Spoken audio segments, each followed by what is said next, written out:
नमस्कार साथियों, मैं मनीष मेवाल आप सभी का आज की क्लास में तहे दिल से स्वागत और अभिनंदन करता हूं। मैं उम्मीद करता हूं कि आप सभी शानदार, जबरदस्त और जिंदाबाद होंगे और आप सभी की कक्षा 12 की जो तैयारियां हैं वो बिल्कुल धमाकेदार चल रही होंगी। और इन्हीं धमाकेदार तैयारियों को और भी धांसू बनाने के लिए आज हम लोग पढ़ने जा रहे हैं कक्षा 12 की अर्थशास्त्र में समष्टि अर्थशास्त्र के अध्याय 3 मुद्रा और बैंकिंग का वन शॉट। बड़ा ही महत्वपूर्ण आज की क्लास होने वाली है।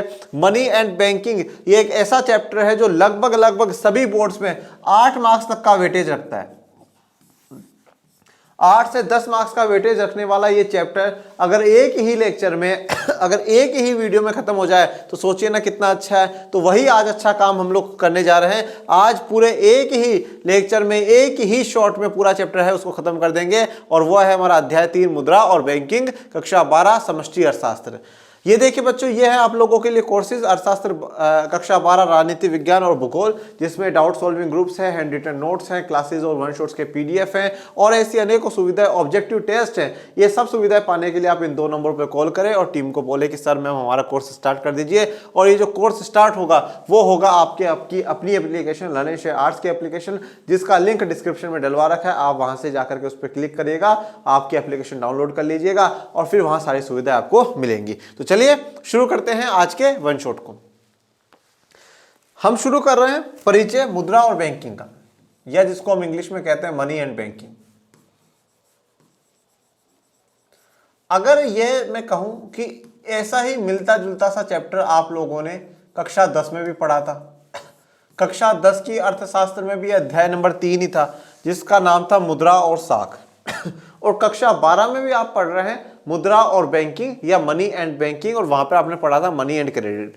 सबसे पहली बात तो यह आती है कि दोनों में डिफरेंस कहां पर आया है, डिफरेंस क्या है। कक्षा 10 में जब आपने पढ़ा था तो आपने पढ़ा था वस्तु विनिमय प्रणाली के बारे में, वस्तु विनिमय प्रणाली। अभी जो वस्तु विनिमय प्रणाली बच्चों आप लोगों ने पढ़ी थी, उस वस्तु विनिमय प्रणाली में सिर्फ और सिर्फ आपने पढ़ा था कि वस्तु विनिमय प्रणाली क्या होती है। बट अब हम लोग ये भी जानेंगे कि इस वस्तु विनिमय प्रणाली के क्या होती है, इसके दोष क्या हैं, इसकी क्या ठीक बातें थी और क्या बुरी बातें थी, वो सभी आज के इसमें कवर करेंगे। इसके अलावा जो चीजें आप लोगों को वहां पर नहीं पढ़ाई गई थी वो अब इस क्लास में आप लोग कवर करेंगे। क्लास 10th की जब मैं हमेशा कहता हूं तो हमें बेसिक बताया गया था, बेसिक बताया गया था जो कि हमने क्लास 10th में पढ़ा था। अब यहां पर आप पूरा सिस्टम समझेंगे, पूरा सिस्टम समझेंगे बैंकों का। बैंकिंग जो सिस्टम होगी, बैंकिंग जो व्यवस्था होगी वो पूरी आप पढ़ेंगे। मैं मानता हूं शायद हो सकता है ऐसा हो, और ना भी हो तो अच्छी बात है। शायद कक्षा 10 का जो बच्चा है उसको शायद केंद्रीय बैंक के बारे में ज्यादा जानकारी नहीं होगी कि केंद्रीय बैंक क्या होता है। हमारा केंद्रीय बैंक आरबीआई है, इतना शायद हो सकता है थोड़ी बहुत जो नॉलेज हो वो कक्षा 10 के बच्चे को हो। पर आप कक्षा 12 में अर्थशास्त्र के एक विद्यार्थी होने के नाते आपके पास केंद्रीय बैंक, सेंट्रल बैंक की सभी जानकारियां होंगी इस चैप्टर को पढ़ने के बाद, इस चैप्टर को जानने के बाद। व्यावसायिक बैंक जो कॉमर्शियल बैंक होते हैं, जिनमें आम लोगों का खाता होता है, आपका मेरा, वह कॉमर्शियल बैंक, वह व्यावसायिक बैंक जिनमें जन धन योजना के तहत माननीय प्रधानमंत्री मोदी जी ने खाते खुलवाए थे, उन व्यावसायिक बैंकों के क्या क्या कार्य होते हैं, वो क्या क्या काम करते हैं, वो भी हम लोग आज इसमें जानेंगे। तो कहीं ना कहीं क्लास 10th और 12th का जो है उसमें बड़ा डिफरेंस आपको देखने को मिलेगा और आपको थोड़ा सा महसूस भी होगा कि हाँ हमने कुछ सीखा है, हमने कक्षा 12 में अर्थशास्त्र लेकर करके कुछ सीखा है, कुछ हमारे अंदर गया है, कुछ हमने कंजप्शन किया है। तो चलिए बिना समय खराब करे हम लोग मनी एंड बैंकिंग का जो चैप्टर है वो शुरू कर देते हैं। और जो सबसे पहला टॉपिक आता है वो आता है वस्तु विनिमय प्रणाली। वस्तु विनिमय प्रणाली क्या होती है उसको जानेंगे। इसको इंग्लिश में कहा जाता है बार्टर सिस्टम। मेरी नजर में सबसे अच्छा विद्यार्थी वही है जो टॉपिक की नाम को समझ कर करके आधी चीज को समझ ले। पर ऐसे अच्छे विद्यार्थी कब बनते हैं, जब टीचर उनको ये चीज समझा दे कि बेटा ये टॉपिक का अर्थ है, ये जो हेडिंग दे रखी है इस हेडिंग का अर्थ ये होता है। तो अगर टीचर्स ने ही हेडिंग नहीं समझाई बच्चों को तो बच्चों की गलती नहीं होती है। तो इसलिए ऐसी गलती मेरे से ना हो तो वो नहीं करेंगे। तो पहले जान लेते हैं वस्तु विनिमय प्रणाली। वस्तु का मतलब आप जानते ही हैं, वह सभी चीजें जिनको हम छू सकते हैं, देख सकते हैं, वह वस्तु होती है। ये मेरा मोबाइल मेरी वस्तु है, ये मेरी गाड़ी की चाबी मेरी वस्तु है, ये मेरा जो कोट है ये मेरी वस्तु है, ये मेरी घड़ी मेरी वस्तु है, ये मार्कर वस्तु है, ये वस्तु है, सब कुछ वस्तु है क्योंकि उनको देख भी सकता हूं, छू भी सकता हूं। और विनिमय, विनिमय का मतलब होता है एक्सचेंज है, जिसको हम कहते हैं आदान प्रदान करना। हम इसको क्या कहेंगे, आदान प्रदान। तो वस्तुओं का आदान प्रदान करने वाली जो सिस्टम है, वह प्रणाली है, उसको क्या कहा जाता है? वस्तु विनिमय प्रणाली कहा जाता है। जैसे मान लीजिए किसी को इस फोन के बदले किसी ने मुझे दूसरा फोन दे दिया, ये हमने क्या कर लिया? वस्तुओं का आदान प्रदान कर लिया। मैंने उसको ये वस्तु दी, उसने मुझे ये वस्तु दे दी। तो ऐसी व्यवस्थाएं पहले चला करती थी जिसको वस्तु विनिमय प्रणाली या बार्टर सिस्टम कहा जाता था। तो जब हम कहते हैं कि जब से हम हैं तब से क्या पैसा है? जरूरी नहीं। उससे पहले जो व्यवस्थाएं चल रही थी उन व्यवस्थाओं में से एक व्यवस्था है जिसको हम लोग क्या कहते हैं? वस्तु विनिमय प्रणाली या बार्टर सिस्टम कहा जाता है। वस्तु विनिमय प्रणाली उस प्रणाली को कहा जाता है जिसमें एक वस्तु के बदले में दूसरी वस्तु का आदान प्रदान होता है। तो यहां पर क्या होता है, जैसे मान लीजिए कि कोई एक एक्स व्यक्ति है और कोई एक वाई व्यक्ति है। ये जो एक्स व्यक्ति है बच्चों, ये जो एक्स व्यक्ति है, ये एक्स पर्सन क्या है? ये एक्स पर्सन मान लीजिए कि जो वीट है, गेहूं है, वो बेचने वाला व्यक्ति है, किसान है, गेहूं की खेती करिए, ये गेहूं बेचना चाहता है। अब यहां पर कोई भी ऐसी चीज नहीं है जो दोनों के बीच में मध्यस्थता कर सके, कॉमन कर सके। जैसे आज तो क्या है, आज मैंने आपको पढ़ाया, आपने मुझे पेमेंट कर दिया, ठीक है। आज मैं आपकी दुकान पर आया, आपने मुझे शर्ट दी, मैंने आपको पैसा दे दिया। तो यहां पर क्या हुआ कि हमारे लेन देन के बीच में एक चीज है जो कि है मनी, ठीक है, जो आप भी एक्सेप्ट करते हैं और मैं भी एक्सेप्ट करता हूं। तो जैसे पर उस समय ऐसा कुछ भी नहीं था, तो इसको वीट बेचना है, एक्स वीट बेचना चाहता है, पर एक्स को क्या चाहिए? एक्स को चाहिए कपड़े की जोड़ी, इसको क्या चाहिए? कपड़े चाहिए। इसने वाई को बोला, वाई मैं तुझे वीट दे देता हूं, तू मुझे कपड़े दे दे। तो वाई ने बोला, भैया मेरे पास तो देने के लिए जूता है, शूज है मेरे पास तो देने के लिए। तो बोले भैया शूज है तो फिर मैं भी गेहूं नहीं दूंगा, क्योंकि मुझे जूते चाहिए नहीं, जूते तो है मेरे पास, मुझे तो कपड़े चाहिए। तो फिर क्या होगा, ये वाई ऐसे पर्सन के पास जाएगा, जैसे मान लीजिए जो जेड है, इस जेड को जूते चाहिए और जेड इसको कपड़े देगा, और फिर जेड इसको कपड़े देगा, और फिर ये जेड का जो कपड़ा लाया है ये एक्स को देगा, और फिर एक्स इसको वीट देगा। तो इस प्रकार से होता था, मतलब एक वस्तु के बदले में दूसरी वस्तु का आदान प्रदान होता था। इसको कपड़े चाहिए थे, इस कपड़े देगा, और उसको गेहूं चाहिए था, उसको गेहूं देगा। उदाहरण, गेहूं से चावल बदलना, सब्जी से तेल बदलना, दूध से दही बदलना आदि। यह व्यवस्था पूर्णतः आपसी समझ एवं विश्वास पर आधारित है। तो यह व्यवस्था पूर्ण रूप से आपसी समझ पर आधारित है और आपसी विश्वास पर आधारित है। अब आप खुद सोचिए ना, इन दोनों के बीच में आपसी समझ ही तो है कि हाँ भैया मैं तुझे गेहूं दे दूंगा तो मुझे कपड़े दे देना। या ऐसा हो सकता है कि जैसे मान लीजिए कोई कपड़े बनाने वाला व्यक्ति होगा, उसको किसान ने कहा होगा, भाई देख तू मुझे पूरे साल में इतनी जोड़ी कपड़े की दे दिया कर, मैं तुझे इतनी जोड़ी गेहूं की दे दूंगा। जो जूते बनाने वाले होगा कोई व्यक्ति, उसको बोलेगा भाई तू मुझे साल में 2 जूते की जोड़ी दे दिया कर, मैं तुझे इतना गेहूं दे दूंगा। तो इस प्रकार से क्या हो सकता है, आपसी समझ पर और विश्वास पर ही यह व्यवस्था चल सकती है। पहली बात। दूसरी बात क्या है बच्चों, उस समय जो लोगों की आप कहें जनसंख्या थी वो भी कम थी, इतनी ज्यादा कोई जनसंख्या में नहीं देखने को मिलती थी, उस समय कम जनसंख्या थी। दूसरी बात, लोगों की जो आकांक्षाएं हम कहते हैं, जो लोगों की इच्छा थी वो भी इतनी ज्यादा नहीं थी। आज तो लोग हर चीज पाना चाहते हैं, बड़ी से बड़ी गाड़ी पाना चाहते हैं, बंगला पाना चाहते हैं, अच्छे कपड़े हैं, अच्छी ड्रेसेस हैं वो पाना चाहते हैं, सब कुछ पाना चाहते हैं। तो आज के समय में ऐसी जो व्यवस्था है उनका चल पाना थोड़ा सा नामुमकिन है, मुश्किल है। तो वस्तु विनिमय प्रणाली की कठिनाइयां, जब हमें ये बात पता है कि आज के समय में ये व्यवस्थाएं नहीं चल सकती, तो क्यों नहीं चल सकती, और इस वस्तु विनिमय प्रणाली की जगह ये जो आज की व्यवस्थाएं आई है जिसको हम लोग क्या कहते हैं, मौद्रिक विनिमय प्रणाली, जिसको हम लोग क्या कह रहे हैं, मौद्रिक विनिमय प्रणाली, या इंग्लिश में इसको कहा जाता है मॉनेटरी सिस्टम, और आम भाषा में मैं कहूं तो मुद्रा का चलन में आना। मुद्रा का मतलब क्या है, मनी। मनी का मतलब वही है जो हम लोग सभी यूज कर रहे हैं। मैं भी आपको दिखा देता हूं। वैसे तो आप सब जानते ही 500 का, 1000 का, 2000 का, 50 का, 100 का, 20 का, ये सारे जो नोट जो भी अभी मार्केट में चल रहे हैं वो सारी मुद्रा है। ये जैसे मेरे पास 100 का नोट है, ये करेंसी है।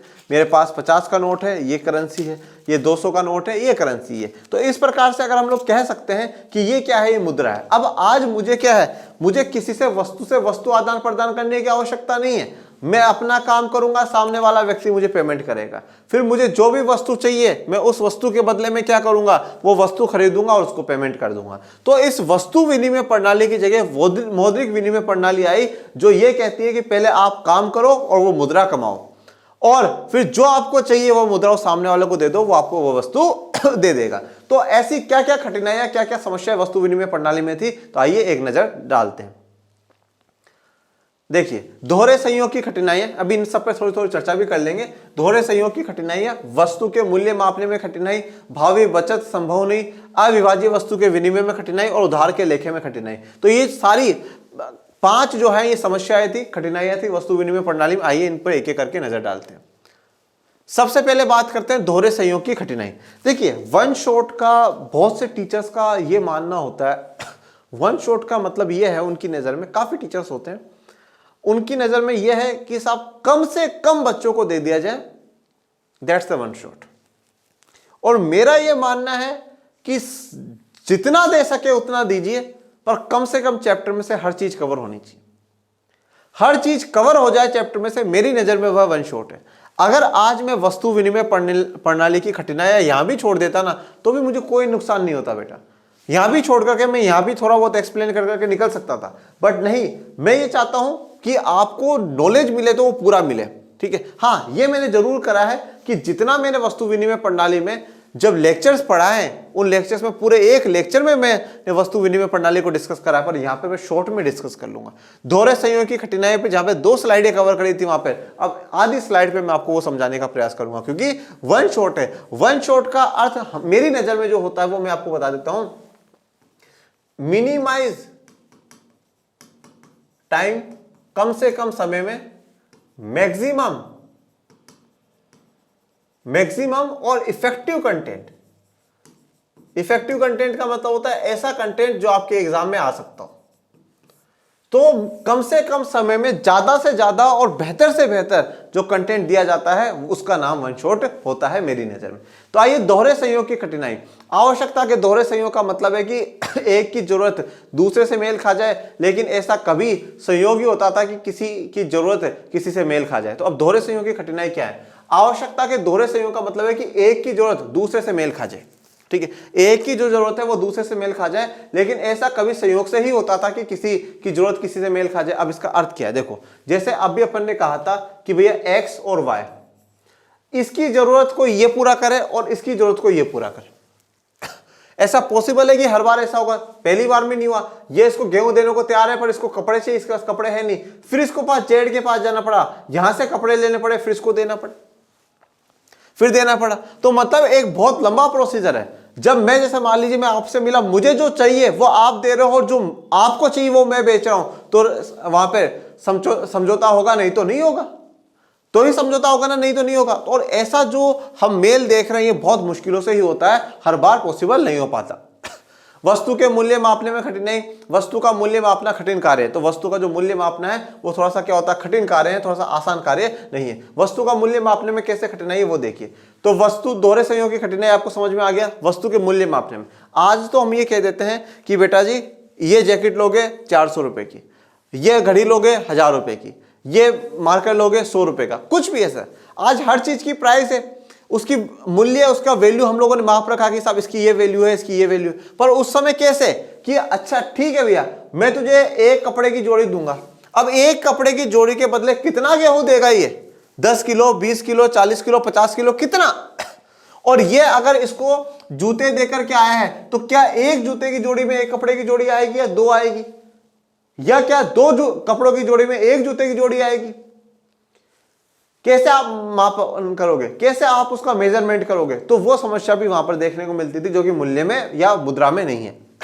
लेन देन अथवा विनिमय करने वाले दोनों व्यक्ति आपसी समझ एवं उपयोगिता के आधार पर वस्तुओं का विनिमय करते हैं। तो यहां पर क्या होता था, जो भी लेन देन करने वाले हैं, विनिमय करने वाले जो लोग हैं, आपसी समझ और उपयोगिता के आधार पर वस्तुओं का विनिमय करते थे। आपसी समझ होती थी कि हाँ भैया हमारी समझ है और मैं तुझे ये दे दूंगा, इतना दे दूंगा, तू मुझे इतना दे दियो, इतना ले लेना, इतना कर लेना। इस प्रकार से आपसी समझ और उपयोगिता के आधार पर वो वस्तुओं का विनिमय करते थे। भावी बचत संभव नहीं। अब तीसरा जो है, इस व्यवस्था में ऐसी वस्तुओं का भी लेन देन होता था जिसका दीर्घ काल तक संचय करना कठिन होता था। अब क्या है कि जैसे कोई मान लो कोई सब्जी बेचने वाला व्यक्ति है, अब वो सब्जी को तो लंबे समय तक नहीं रख सकता ना, बिल्कुल भी वो लंबे समय तक नहीं रखा, जल्दी ही उसकी क्या हो जाएगी, सब्जियां खराब हो जाएंगी। ठीक है, जल्दी उसकी जो सब्जी है वो वेस्ट हो जाएगी। तो उसको जितना भी कुछ भी मिल रहा है, कोई कपड़े दे करके जाए, कोई गेहूं दे करके जाए, कुछ भी हो, उसको वो सब्जियां बेचनी पड़ेगी, 100% ना बेचनी पड़ेगी। पर अब आज के समय में क्या कर सकता है, सब्जियों को बेच दे। अब मुद्रा जो है, मनी है, मनी को तो रख सकता है, लंबे समय तक संचय कर करके रख सकता है, इकट्ठा रख सकता है ना। आज पैसा तो हम कितने समय तक रखते हैं, 2 साल 3 साल 4 साल तक बचा करके रखते हैं। तो हम मुद्रा को संचय कर सकते हैं, पर जो उस समय था वो नहीं था, और भावी बचत जो है वो संभव नहीं हुआ करती थी, मतलब हम सेव नहीं कर पाते थे। अविभाज्य वस्तु के विनिमय में कठिनाई।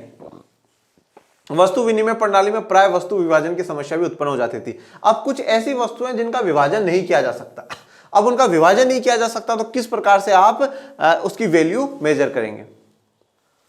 उधार के लेखे में कठिनाई। वस्तु विनिमय में सौदे तात्कालिक ही संभव हो पाते थे। यदि कोई व्यक्ति रखकर वस्तु विनिमय के उधार है, बेटा ये उधार है, इसको सही कर लीजिएगा, कभी कभार गलती हो जाती है।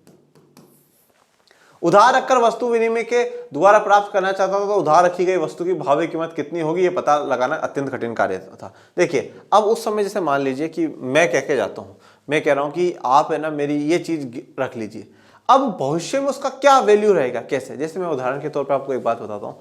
जैसे मान लीजिए आज मैं किसी के पास जाता हूँ और मैंने उसको बोला कि भैया आपकी ये जो गाय है ना 1 साल के लिए मुझे दे दो, मैं 1 साल बाद आपको लौटा जाऊंगा। और मैंने किया भी वही, 1 साल बाद मैंने वैसे की वैसी जो गाय थी वो लौटा दी।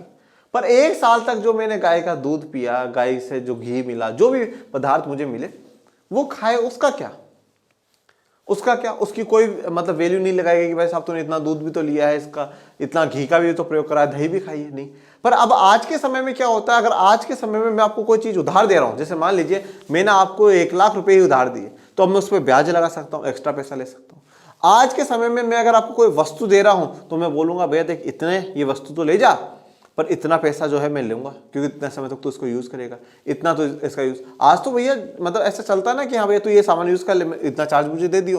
तो इस प्रकार से उधार के लेखे में कठिनाई होती थी जो कि अब मुद्रा में नहीं होती है। अब आ जाते हैं अर्थ एवं परिभाषा पे कि जो मुद्रा है उसका क्या अर्थ है, उसकी क्या परिभाषा है। मुद्रा एक ऐसी वस्तु है जो विनिमय के माध्यम, मूल्य के मापक, स्थगित भुगतानों के मान तथा मूल्यों के संचय के साधन के रूप में स्वतंत्र, विस्तृत और सामान्य रूप से लोगों द्वारा स्वीकार की जा सकती है। अब देखिए कुछ जो बातें हैं वो बड़े ध्यान से सुनिएगा। मुद्रा एक ऐसी वस्तु है, हम वस्तु ही मान रहे हैं मुद्रा को। ये कागज के नोट आज एक वस्तु ही है, इसको आप भी स्वीकार करते हो, मैं भी स्वीकार करता हूं, ठीक है ना। तो पहली बात तो देखिए विनिमय का माध्यम हो, क्या हो, विनिमय का माध्यम, मतलब हमारे आदान प्रदान में काम आ सके। मान लीजिए आज आपकी एक दुकान है, ठीक है, फॉर एग्जांपल मैं कहता हूं आज आपकी एक दुकान है, शर्ट की दुकान है, मैं आपकी दुकान पर आया, आपने मुझे शर्ट दी, तो क्या आप ये पैसे स्वीकार नहीं करोगे, करोगे। तो मतलब आपके और मेरे बीच में जो आदान प्रदान हो रहा है उसमें पैसा काम आ रहा है या नहीं आ रहा, आ रहा है। फिर उसके बाद मान लीजिए मेरे आपके ही शहर में मेरी कोचिंग है, आप आए कि सर ये हमारा बच्चा है, इसको पढ़ा दीजिए, ठीक है ना, ये मेरा रिश्तेदार है सर, इसको पढ़ा दीजिए। तो अब जब मैं उसको पढ़ाऊंगा तो आप मुझे पेमेंट देंगे, तो यह पेमेंट मैं स्वीकार करूंगा या नहीं करूंगा, करूंगा। तो मतलब हमारे विनिमय में, हमारे एक्सचेंज करने में क्या हो रहा है, माध्यम बन रहा है या नहीं बन रहा, बिल्कुल बन रहा है। मूल्य का मापक, मूल्य का मापक हो रहा है ना, दूसरा काम क्या है, मूल्य का मापक कर रहा है। आपने बोला सर ये शर्ट 500 की, 500 रुपए दे जाओ, शर्ट ले जाओ, मैंने बोला दे लो। फिर आप आए बोले सर इसको पढ़ाना है, तो मैंने बोला 1000 रुपए महीने की फीस है, दे जाओ पढ़ा दो। तो मतलब वस्तु और सेवाओं की हम क्या कर रहे हैं, मूल्य माप लिया है कि इतना मूल्य आपको देना होगा और इतने मूल्य में ये काम हो जाएगा। स्थगित भुगतानों के मान, स्थगित भुगतान, स्थगित का मतलब क्या था, पोस्टपोन। मैं आज पेमेंट नहीं करूंगा, भविष्य में पेमेंट करूंगा। बहुत से लोग होते हैं ना, भैया देखो यार अब भी पेमेंट नहीं कर पाऊंगा, सामान दे दो, मैं आपको 3 महीने बाद पेमेंट कर दूंगा। बोलो कर देना, 3 महीने बाद कर देना, इतना पेमेंट तेरा बन रहा है, इस पे 1000 रुपये एक्स्ट्रा दे देना, और तो क्या। स्थगित भुगतान पॉसिबल है ना, मूल्यों का संचय हो सकता है, आप स्टोर करके रख सकते हो पैसों को, बिल्कुल रख सकते हो, और स्वतंत्र हो, विस्तृत हो, सामान्य रूप से लोगों के द्वारा स्वीकार हो, मतलब सभी लोग उसको स्वीकार करें। वह एक ऐसी वस्तु है जो विनिमय का माध्यम बने, मूल्य का मापक बने, स्थगित भुगतानों का मान बने, मूल्यों के संचय का साधन बने और सभी लोगों द्वारा उसको स्वीकार किया जाए, वही क्या कहलाएगी, मुद्रा कहलाएगी। वही क्या कहलाएगी, मनी कहलाएगी। अब अगर हम सभी इसको इस्तेमाल करते हैं तो हमारे लिए ये मुद्रा है। कल को अपन ये कहते हैं कि साहब ये जो मार्कर है ये मुद्रा है, मुझे मान लीजिए एक शर्ट खरीदनी है, तो भैया दुकानदार बोलेगा 5 मार्कर, तो 5 मार्कर क्या हो गया, मेरे लिए मुद्रा हो गई, ठीक है। फिर मैंने बोला भैया मेरे पास पड़ाओगे तो 10 मार्कर देने पड़ेंगे, तो ये मुद्रा हो गई। कोई भी ऐसी वस्तु जिसमें ये सारे गुण होते हैं तो वो क्या कहलाती है, मुद्रा कहलाती है, मनी कहलाती है। मौद्रिक विनिमय प्रणाली, इस प्रणाली में पहले कोई व्यक्ति अपनी वस्तु या सेवा बेचकर मुद्रा प्राप्त करता है। अब मुद्रा क्या होती है आपको वो पता ही चल गया। तो पहले तो व्यक्ति क्या करेगा, खुद काम करेगा, कुछ काम करके वो मुद्रा को बचाएगा, पहले मुद्रा लेगा, मतलब अपनी सेवा देगा, अपनी वस्तुओं को बेचेगा और मुद्रा उसके हाथ में आएगी।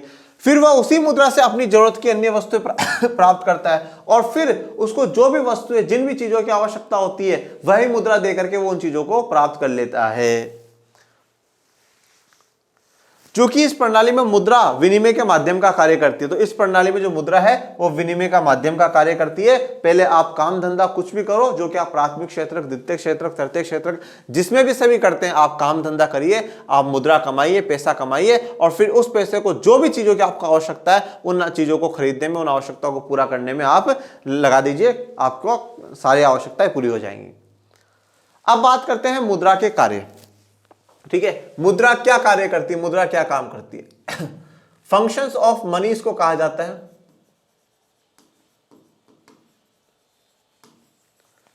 Functions of money, functions of money क्या है?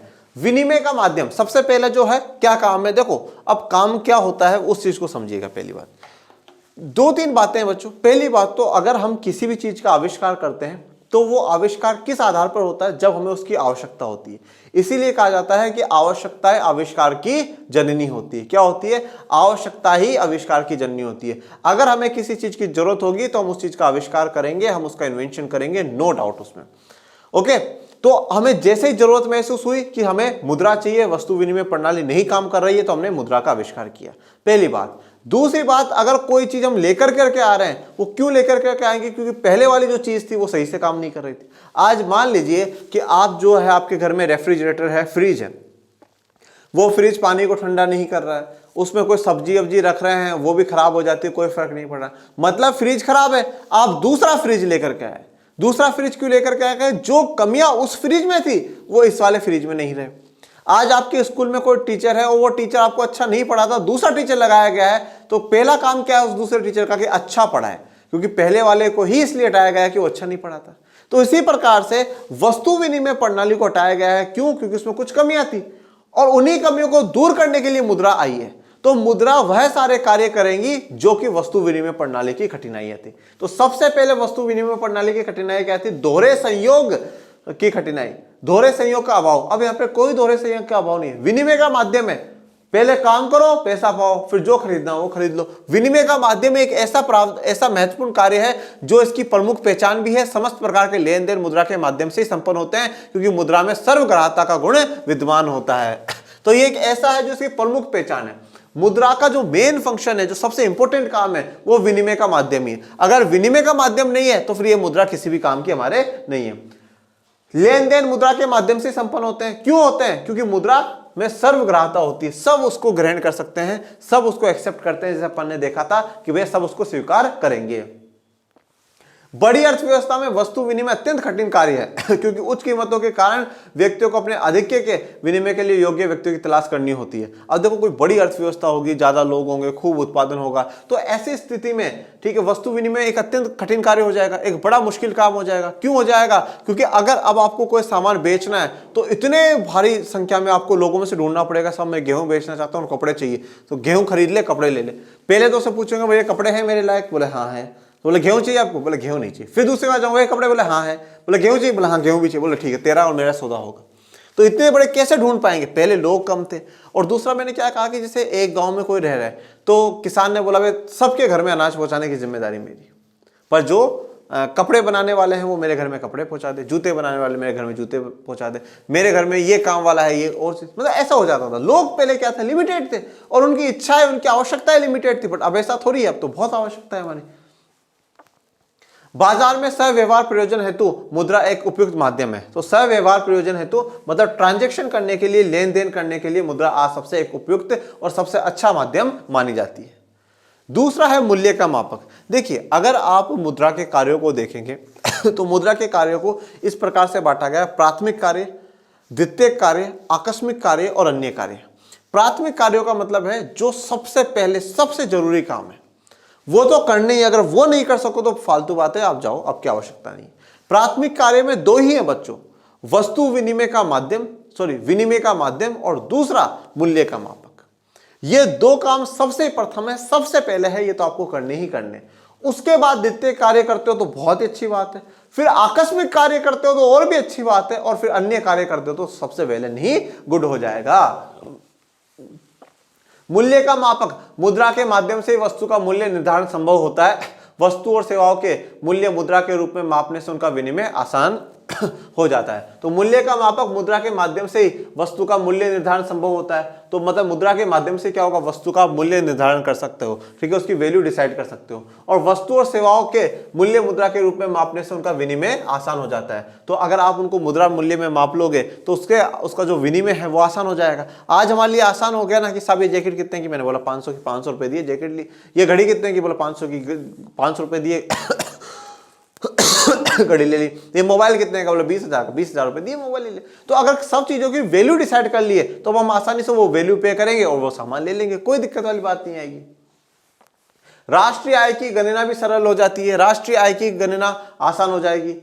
व्यय विधि, उत्पादन विधि, आय विधि द्वारा देश की राष्ट्रीय आय मुद्रा के रूप में सरलता से ज्ञात की जा सकती है। ये वेरी इंपॉर्टेंट। राष्ट्रीय आय की गणना कौन कौन से तरीकों से की जा सकती है, 3 तरीकों से की जा सकती है। व्यय विधि, एक्सपेंडिचर विधि, उत्पादन विधि, प्रोडक्शन मेथड, और आय विधि, इनकम मेथड। इन 3 तरीकों से हम राष्ट्रीय आय की गणना कर सकते हैं। तीसरा है भावी भुगतानों का आधार। अब यहां से जो है वो द्वितीय कार्य है, सेकेंडरी फंक्शन है। प्राइमरी 2 ही है, विनिमय का माध्यम हो और मूल्य का मापक हो। अब ये सेकेंडरी है, भावी भुगतानों का आधार। ऐसे आर्थिक सौदे जिनका भुगतान भविष्य में किया जाना है तो मुद्रा ऐसी भावी भुगतानों के लिए आधार प्रदान करती है। तो अब ऐसा कोई आप समझौता कर रहे हैं या ऐसा कोई आप पेमेंट की बात सोच रहे हैं, जो सामान तो आज खरीदना है पर पेमेंट क्या करना है, फ्यूचर में करना है, हम भविष्य में कर सकते हैं। मैं आपको उदाहरण के तौर पर जैसे बताता हूँ, आज हमारी बताता हूँ जैसे हमारे घर में जो सामान आता है, पूरा राशन का सामान आता है, हमारे से 5-7 घर छोड़ करके एक दुकान है भैया की, वहां से आता है। उनका पूरा सामान हम कॉपी में लिखते रहते हैं कि आज हम इतनी दूध की थैली लेकर के आए, आज 5 किलो शक्कर आई, आज 3 किलो ये आया, फिर 2 किलो ये आया, 5 किलो ये, 8 किलो ये, सब कुछ लिखते रहते हैं। पूरे महीने सामान आ जाएगा और महीने के एंड में जाकर के हम उनको पेमेंट कर देते हैं कि भाई आपका टोटल इतना हुआ तो लाओ भाई इतना। डेली देने का, लेने का नहीं, अब भविष्य में कर रहे हैं, सामान हम आज ले रहे हैं और भविष्य में पेमेंट कर रहे हैं। इसके अलावा चलिए, ये तो एक नॉर्मल सी लाइफ है, इसमें तो कोई बड़ा इफेक्ट नहीं है। इसके अलावा आप देखते हैं आजकल गाड़ियां फाइनेंस पे मिलती है, इतना पैसा दे जाओ गाड़ी ले जाओ, बाकियों की आप क्या किस्त भरते रहना, ये वाला सामान ले जाओ, बाकी आप इनकी किस्त भरते रहना। तो अब आप सोचिए, ये अगर मुद्रा ही नहीं होती, मनी ही नहीं होता बेटा, तो कैसे ये काम हो पाते। तो भावी जो भुगतान, जिनका भावी मतलब जो भविष्य में जो भुगतान करना है, उनका भी आधार कौन दे रहा है, हमें मुद्रा आधार प्रोवाइड कर रही है। बेस हमारे लिए मुद्रा है कि साहब मुद्रा होगी तो ही ये भावी भुगतान हो पाएगा। अर्थात भविष्य में उस वस्तु की कीमत का अनुमान लगा लिया जाता है, अतः मुद्रा स्थगित भुगतान के आधार के रूप में भी कार्य करती है। भविष्य में उस वस्तु की कीमत का अनुमान लगा लिया जाएगा कि हाँ सब भविष्य में इस वस्तु, जैसे मैं आपको उदाहरण, जैसे मान लीजिए आप कोई गाड़ी ले रहे हैं गाड़ी की कीमत आज 1 लाख रुपए उदाहरण के तौर पर बता रहा हूं, और आपको बोला गया कि 20,000 आप रुपए हमें दे जाओ और बाकी 80,000 की आप क्या कर लो, किस्त बंधा लो। और 80,000 की किस्त जैसे मान लीजिए कोई व्यक्ति है 3 साल तक चलवा रहा है, तो अब 3 साल बाद तक उस गाड़ी का क्या वो रहेगा, तो उस पर वो थोड़ा ब्याज लगा कर करके ये मान लीजिए कि उसका 10,000 और जुड़ जाएगा और उसको 90,000 देने पड़ेंगे। कि साहब देख, मैं तेरे पे इतना विश्वास कर रहा हूं कि 80,000 3 साल तक ले रहा हूं, तो उस पर तू एक्स्ट्रा, मुझे भी तो कुछ फायदा होना चाहिए, तो 10,000 फायदा होना चाहिए। होता है, फाइनेंस से जो गाड़ी खरीदते हैं उनको ये पता होती है। जनता के विभिन्न प्रकार के ऋण जैसे गृह ऋण, शिक्षा ऋण, उद्यम ऋण आदि का लेन देन आसान हो गया है। और ये जो ऋण की व्यवस्था है, जो उधार की व्यवस्था है, ये भी पैसों के कारण, मुद्रा के कारण नहीं आ पाई है। आज हम होम लोन लेते हैं, एजुकेशन पे लोन लेते हैं, बिजनेस पे कोई लोन लेते हैं, ये सब इन्हीं के कारण, मुद्रा के कारण ही संभव हो पाया। मुद्रा मूल्य संचय का साधन, मुद्रा के माध्यम से किसी ऐसी वस्तु जिसका टिकाऊपन कम है बेचकर उसके मूल्य को भविष्य के लिए संचित कर रखा जा सकता है। तो मुद्रा मूल्य संचय, संचय का मतलब क्या होता है, आप उसको इकट्ठा रख सकते हैं, आप उसको सेव कर करके रख सकते हो। तो अगर कोई भी ऐसी वस्तु है जिसका टिकाऊपन कम है, मतलब वो लंबे समय तक नहीं चल सकती है, तो आप उसको बेच कर करके उससे मुद्रा प्राप्त कर सकते हो और मुद्रा को आप लंबे समय तक रख सकते हो, मनी को स्टोर कर करके आप रख सकते हो। मूल्य संचय तथा बड़े पैमाने पर उत्पादन संभव हो पाता है। मुद्रा द्वारा क्रय की गई जमीन, मकान, सोना, चांदी एवं बॉन्ड इत्यादि के रूप में मुद्रा का संचय किया जा सकता है। तो मूल्य संचय और बड़े पैमाने पर उत्पादन संभव हो पाए कि साहब हम बड़े पैमाने पर उत्पादन भी कर पाए, लार्ज स्केल पे अगर हम उत्पादन कर देंगे, हम प्रोडक्शन कर देंगे, तो उस प्रोडक्शन को हम बेच देंगे और हमारे पास जो पैसा होगा हम उसको स्टोर कर करके रख पाएंगे, चाहे वो सोने की फॉर्म में रखें, चांदी की फॉर्म में रखें, बॉन्ड की फॉर्म में रखें, किसी भी फॉर्म में हम उसको संचय करके रख सकते हैं। फिर है क्रय शक्ति का हस्तांतरण। क्रय शक्ति का मतलब क्या होता है? क्रय शक्ति का मतलब होता है बेटा परचेजिंग पावर। किसी भी वस्तु को खरीदने की जो पावर है उसको हम लोग क्या कहते हैं? परचेजिंग पावर कहते हैं। परचेजिंग पावर का अर्थ अब क्या हो गया कि मेरी जेब में कितना पैसा है, ठीक है, क्योंकि मेरी जेब में जितना पैसा होगा उतनी मेरी खरीदने की क्षमता होगी। अगर मेरी जेब में 1 लाख है तो मैं 1 लाख रुपए तक का सामान खरीद सकता हूँ। मेरी जेब में 100 रुपए है तो मैं 100 रुपए तक का सामान खरीद सकता हूँ। तो परचेजिंग पावर हस्तांतरण होना या ट्रांसफर होना। अब इसका अर्थ क्या है? जैसे मान लीजिए मेरे पास कोई 1 लाख रुपए है, वो मैं आपको दे देता हूँ, तो जो मेरी ताकत थी किसी चीज को खरीदने की, अब वो आपकी हो गई है। अब आप 1 लाख से वो चीज खरीद सकते हैं। तो मुद्रा के द्वारा एक व्यक्ति अपने द्वारा संचित क्रय शक्ति को आसानी से दूसरे व्यक्ति को हस्तांतरित कर सकता है। तो जैसे मैंने जो 1 लाख रुपए इकट्ठा करे थे, संचित करे थे, वो मेरी क्रय शक्ति थी, पर वो मैंने आपको दे दी है। मैंने मतलब मेरी क्रय शक्ति किसको ट्रांसफर कर दी है? दूसरों को ट्रांसफर कर दी है। राष्ट्रीय आय का वितरण। राष्ट्रीय आय का अनुमान भी मुद्रा के मूल्य से लगाया जाता है तथा कुल उत्पादन से प्राप्त मूल्य का समाज के विभिन्न वर्गों को भुगतान भी मुद्रा से संभव है। तो अब राष्ट्रीय आय मतलब टोटल हमारे देश की इनकम कितना है, कितना हमारे देश ने प्रोडक्शन करा है। तो जैसे हमने देखा था जीडीपी हो चाहे कुछ भी हो, हर चीज का जो अनुमान लगाया जा रहा है वो मूल्य में ही लगाया जा रहा है, मुद्रा में ही लगाया जा रहा है। साख का आधार। साख मतलब कोई भी आप उधार ले रहे हैं, ठीक है, कोई भी क्रेडिट है, लोन है, तो साख यानी क्रेडिट या आप उसको लोन कह लीजिए। तो साख का आधार या उधार जो है उसकी जो शुरुआत हुई है बाजारीकरण के इस दौर में बैंकों और वित्तीय संस्थाओं द्वारा अनेक प्रकार के ऋण उपलब्ध करवाए जाते हैं तथा जमाओं को भी स्वीकार किया जाता है। तो बाजारीकरण का ये पूरा दौर है, बैंक हो, वित्तीय संस्थाएं हो, कोई भी हो, इन अनेक प्रकार के ऋण, आज अनेक प्रकार के वो लोन देता है बैंक। होम लोन ले लो, कार लोन ले लो, बिजनेस लोन ले लो, ठीक है, एजुकेशन लोन ले लो, अलग अलग प्रकार के वो लोन दे रहा है। और वो सभी जो लोन है वो किस में हो रहे हैं? पैसों में दिए जा रहे हैं और पैसों में ही लोगों की जमा स्वीकार करी जा रही है। तरल रूप में मुद्रा का किसी भी कार्य में तत्काल प्रयोग किया जा सकता है। अब संपत्ति की तरलता क्या होती है? देखिए, तरलता का इंग्लिश में मतलब होता है लिक्विडिटी, और यहां पर उसका अर्थ यह है कि आप किसी भी वस्तु को जल्दी से मुद्रा में कन्वर्ट कर सकते हो, या मुद्रा को किसी चीज में जल्दी से आप वस्तु में कन्वर्ट कर सकते हो। जैसे मैं कहूं कि मुझे जमीन बेचनी है, मैं जमीन बेच दूंगा, पैसे आ जाएंगे। पर मेरे पास जैसे जमीन पैसा है तो मैं पैसों को कहीं पर भी इन्वेस्ट कर सकता हूं, जमीन में लगा सकता हूं और कहीं लगा सकता हूं। तो मोस्ट लिक्विड है, आपको से ज्यादा सोचने की जरूरत नहीं। ये व्यक्ति मिलेगा तो ही खरीदूंगा, ये मिलेगा तो ही बेचूंगा, ऐसा नहीं है। अब तो कहीं से भी आप खरीद बेच सकते हैं, आसान काम हो चुका है। शोधन क्षमता सूचक। मुद्रा की उपलब्धता आर्थिक एजेंट, व्यक्ति या फर्म की शोधन क्षमता की सूचक होती है। तो मुद्रा की जो उपलब्धता है, आर्थिक एजेंट का मतलब क्या होता है? ऐसा व्यक्ति या ऐसी कोई फर्म, कोई भी हो सकता है, कोई संस्था भी हो सकती है, कोई व्यक्ति भी हो सकता है, जो अपने आर्थिक निर्णय लेता हो, जो आर्थिक निर्णय लेता है कि क्या करना है, क्या नहीं करना है, क्या उत्पादन करना है, क्या नहीं करना, ऐसे सारे जो निर्णय लेता है वो आर्थिक एजेंट कहलाता है। तो चाहे व्यक्ति हो चाहे फर्म हो, उनकी शोधन क्षमता का सूचक है। मतलब उनमें कोई भी मतलब किसी प्रकार का जो सेटलमेंट है वो कर पाएगा कि यहां साहब इतना आपका बाकी, इतना आपका बाकी, इस प्रकार से रेक्टिफाई कर देगा। मुद्रा इच्छा की वाहक है। मुद्रा एक ऐसी वस्तु अथवा माध्यम है जो मनुष्य को अपनी इच्छा अनुसार आर्थिक निर्णय लेने में सहायता प्रदान करती है। मुद्रा की सहायता से व्यक्ति अपनी इच्छाओं एवं आवश्यकताओं को पूरा कर सकता है। तो मुद्रा एक ऐसी वस्तु अथवा माध्यम है जो मनुष्य को अपनी इच्छा अनुसार, मतलब वो अपनी इच्छा के हिसाब से कुछ भी निर्णय ले सकता है। वो चाहता है कि मैं ये काम करूं तो वो ये काम कर सकता है, वो चाहता है मैं ऐसा करना चाहता हूं ऐसा। मतलब आज मान लीजिए मेरे पास पैसा है तो मैं चाहूं तो उसको उधर खर्च करूं, चाहूं तो उसको उधर खर्च करूं, कहीं पर भी जहां मेरी इच्छा होगी मैं वहां उस पैसे को खर्च कर सकता हूं, मुझे कोई रोकने टोकने वाला नहीं होगा। तो मुद्रा इच्छा की वाहक है, जहां उसको लगाना चाहेंगे, जहां वो जाना चाहेगी वो वहां जाएगी, उसको कोई नहीं रोक पाएगा। अब बात करते हैं डिजिटल सौदे। ये एनसीईआरटी में एक टॉपिक दे रखा है, डिजिटल सौदे या डिजिटल ट्रांजैक्शन, जो कि आप लोग आज बड़ी ही अच्छी तरीके से देखते हैं कि अगर कहीं पर भी हम जाते हैं तो एक छोटी से छोटी चाय की दुकान हो, पानी पताशे की दुकान हो, कोई भी हो, वो भी क्यूआर कोड लगा कर रखता है, हम उसमें स्कैन करते हैं पेमेंट कर देते हैं। तो ये सब डिजिटल हो रहा है, ना तो मेरे हाथ में पैसा आया ना उसके हाथ में पैसा गया, मेरे अकाउंट से सीधा उसके अकाउंट में पैसा चला गया। डिजिटल ही हो रहा है, सब मोबाइल से मोबाइल में चल रहा है सब कुछ। तो ये डिजिटल सौदे हैं। ये डिजिटल सौदे या डिजिटल ट्रांजैक्शन क्या होते हैं वो देख लेते हैं। कुछ देशों ने एक ऐसी अर्थव्यवस्था की ओर चलने का प्रयास किया है जिसमें नकदी का उपयोग कम और डिजिटल सौदों का उपयोग अधिक होता है। तो कुछ देशों ने ऐसी अर्थव्यवस्था की ओर चलने का प्रयास करा है जहां पे नकदी का उपयोग कम होता है, मतलब जो कैश है उसका तो उपयोग कम हो रहा है, और जो डिजिटल सौदे हैं उनका उपयोग क्या होता है, अधिक होता है। ऐसे समाज में वित्तीय सौदे डिजिटल सूचनाओं सामान्यतः द्रव्य का इलेक्ट्रॉनिक प्रतिनिधित्व से जुड़े होते हैं। और ऐसे समाज में जो वित्तीय सौदे होते हैं, जो फाइनेंशियल जो ट्रांजैक्शन है, वो डिजिटल सूचनाओं से जनरली क्या होगा, इलेक्ट्रॉनिक प्रतिनिधित्व होगा। मतलब इलेक्ट्रॉनिक कोई आपके पास होगा, जैसे आज मोबाइल है, मोबाइल के थ्रू आप पेमेंट कर देंगे, मोबाइल के थ्रू आप पेमेंट रिसीव कर लेंगे, इनके थ्रू हो रहा है। विगत कुछ वर्षों में भारत में धन खाते आधार, ये जन धन खाते हैं बेटा, जनधन खाते आधार, e wallets, national financial switch आदि ने सरकार के डिजिटल होने के निश्चय को बल प्रदान किया है। तो सरकार ने जनधन खाते खुलवाए।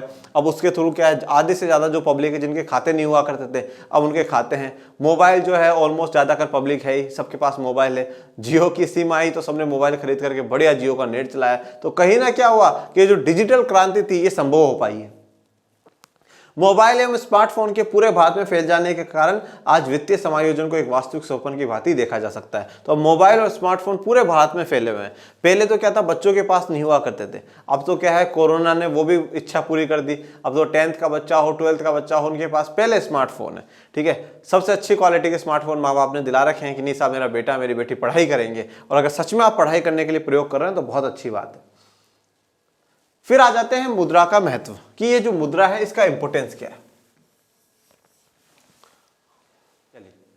सबसे पहले बाजार व्यवस्था की धुरी। धुरी का मतलब होता है एक प्रकार से एक्सेस है, मतलब सब कुछ इसी पर ही टिका हुआ है। ठीक है, आज पूरा मार्केट जो है वो किस पे टिका हुआ है, मनी पे टिका हुआ है, मुद्रा पे टिका हुआ है। क्यों? क्योंकि पहले तो जो लोग भी जिस भी, बाजार क्या होता है, बाजार वह स्थान होता है जहां पर वस्तुओं का लेन देन किया जाता है, खरीदा बेचा जाता है, वह बाजार होता है। अब बेचने के लिए सबसे पहले तो क्या होगा, उत्पादन करना पड़ेगा। तो जो लोग उत्पादन कर रहे हैं तो उनको उत्पादन के बदले में क्या देना पड़ेगा, पेमेंट करना पड़ेगा। तो जो वो पैसा दिया जाएगा वो मुद्रा में दिया जा रहा है। उसके अलावा फिर वो सामान को बेचेंगे तो उस समय आप जो उनको पेमेंट करोगे वो किस में करोगे, मुद्रा में करोगे। तो इसलिए पूरा जो बाजार चल रहा है वो सब किस पे चल रहा है, मुद्रा के कारण चल रहा है। आर्थिक विकास का मापक, आज आर्थिक विकास जो हम माप सकते हैं, मेजर कर सकते हैं, वो मुद्रा में कर पाते हैं। क्यों? आर्थिक विकास को कैसे मापा जाता है, जीडीपी के द्वारा, ग्रोस डोमेस्टिक प्रोडक्ट के द्वारा आर्थिक विकास को मापते हैं। सकल घरेलू उत्पाद जिसको हम कहते हैं। और सकल घरेलू उत्पाद क्या है कि एक वर्ष के भीतर एक देश की सीमाओं के भीतर अंतिम वस्तु और सेवाओं का बाजार मूल्य, क्या कहा है, बाजार मूल्य, मार्केट वैल्यू जो हो, मार्केट प्राइस जो हो, वो जीडीपी होगी। तो मार्केट वैल्यू, मार्केट प्राइस की बात आ रही है जो कि मुद्रा की चर्चा करता है। अर्थव्यवस्था की बचतों के निवेश में परिवर्तन। तो अब लोगों ने अर्थव्यवस्था में कितना पैसा को बचाया है, ठीक है, और उसमें से कितना निवेश में परिवर्तन हुआ है, मतलब कितना लोगों ने इन्वेस्टमेंट करा है, कितनों ने फैक्ट्री, इंडस्ट्री, उद्योगों में, जमीनों में, सोने चांदी में कितना पैसा खर्च करा है, वो पता चलता है। श्रम विभाजन एवं विशिष्टीकरण। अब श्रम विभाजन हो चुका है, विशिष्टीकरण, क्योंकि अपन लोग क्या देखते हैं, जैसे आज आप मुझे एक बात बताइए, छोटा सा बेसिक तो उदाहरण देता हूं। जैसे आपने देखा हो कभी जो घर बनाते हैं, एक तो होता है जिसको अपन मिस्त्री कहते हैं, जो मतलब पूरा दीवार खड़ी करेगा, उस पर प्लास्टर वास्टर करेगा, ये सब कुछ। और एक होते हैं जो मजदूर होते हैं, ईंट पकड़वा रहे हैं, बजीर छान करके ला रहे हैं, मसाला बना करके ला रहे हैं। ये आज के समय में मिस्त्री का लगभग 800-900 शायद प्राइस चल रही है। कि कुछ समय पहले जब हम लोगों ने काम कराया था तो 700 के आसपास थी, आज 800-900 चल रही होगी। और मजदूर को मिलते होंगे 600 के आसपास, 600-700। ये 200 का डिफरेंस क्यों भाई? बल्कि काम तो मेहनत वाला तो ज्यादा कौन कर रहा है, मजदूर ज्यादा कर रहा है। मजदूर को ज्यादा मिलना चाहिए ना, मजदूर को 1000 मिलने चाहिए। और जो मिस्त्री तो खड़ा होकर ये तो ये उठाई सीमेंट, ऐसे फेंका, यूं कर दिया, फिर उसको ज्यादा क्यों? और जब मजदूर मसाला तैयार नहीं करता तो ऐसा मिस्त्री तो बैठ भी जाता है, ये लो सब बैठ गए, लिया भाई लिया, कर देंगे फिर काम करें, ठीक है ना। तो ऐसा क्यों? क्योंकि विशिष्टीकरण, उसने उस काम को सीखा है, उस काम में उसने स्पेशलाइजेशन पाया है, उसका काम ज्यादा महत्वपूर्ण कहीं ना कहीं है, इसलिए उसको क्या ज्यादा पेमेंट किया जा रहा है। तो कहीं ना कहीं जो हमने श्रम विभाजन करा है, उसका जो विशिष्टीकरण है वो भी हम मुद्रा के महत्व में ही तोल रहे हैं, वो भी हम मुद्रा के महत्व में ही तोल रहे हैं। तो श्रम विभाजन एवं विशिष्टीकरण जो है वो भी मुद्रा में ही। आर्थिक जीवन में स्वतंत्रता, सब मुद्रा। आर्थिक जीवन जो पूरा हम कमा रहे हैं, खा रहे हैं, ये सब कुछ। और सामाजिक प्रतिष्ठा का आधार बन चुका है, ये तो आप सभी बड़े अच्छे से समझ सकते हैं। आज के समय में सबसे बड़ी जो रेस्पेक्ट की चीज है वो पैसा ही है, ठीक है, सामाजिक प्रतिष्ठा का। अगर आपके पास पैसा है तो आपका ऑटोमेटिकली, आप मान लीजिए कि समाज में आपका बहुत बड़ा पद है, समाज में आपकी बहुत जय जयकार है, समाज में आपकी बहुत अच्छा स्थान है। और अगर आपके पास पैसा नहीं है तो मतलब समाज में आपका वो स्थान नहीं है, समाज में आपकी वो वैल्यू, वो स्थिति नहीं है। अब बात करते हैं मुद्रा की मांग, डिमांड ऑफ मनी या डिमांड फॉर मनी। पैसों की जो मांग होती है वो डिमांड फॉर मनी।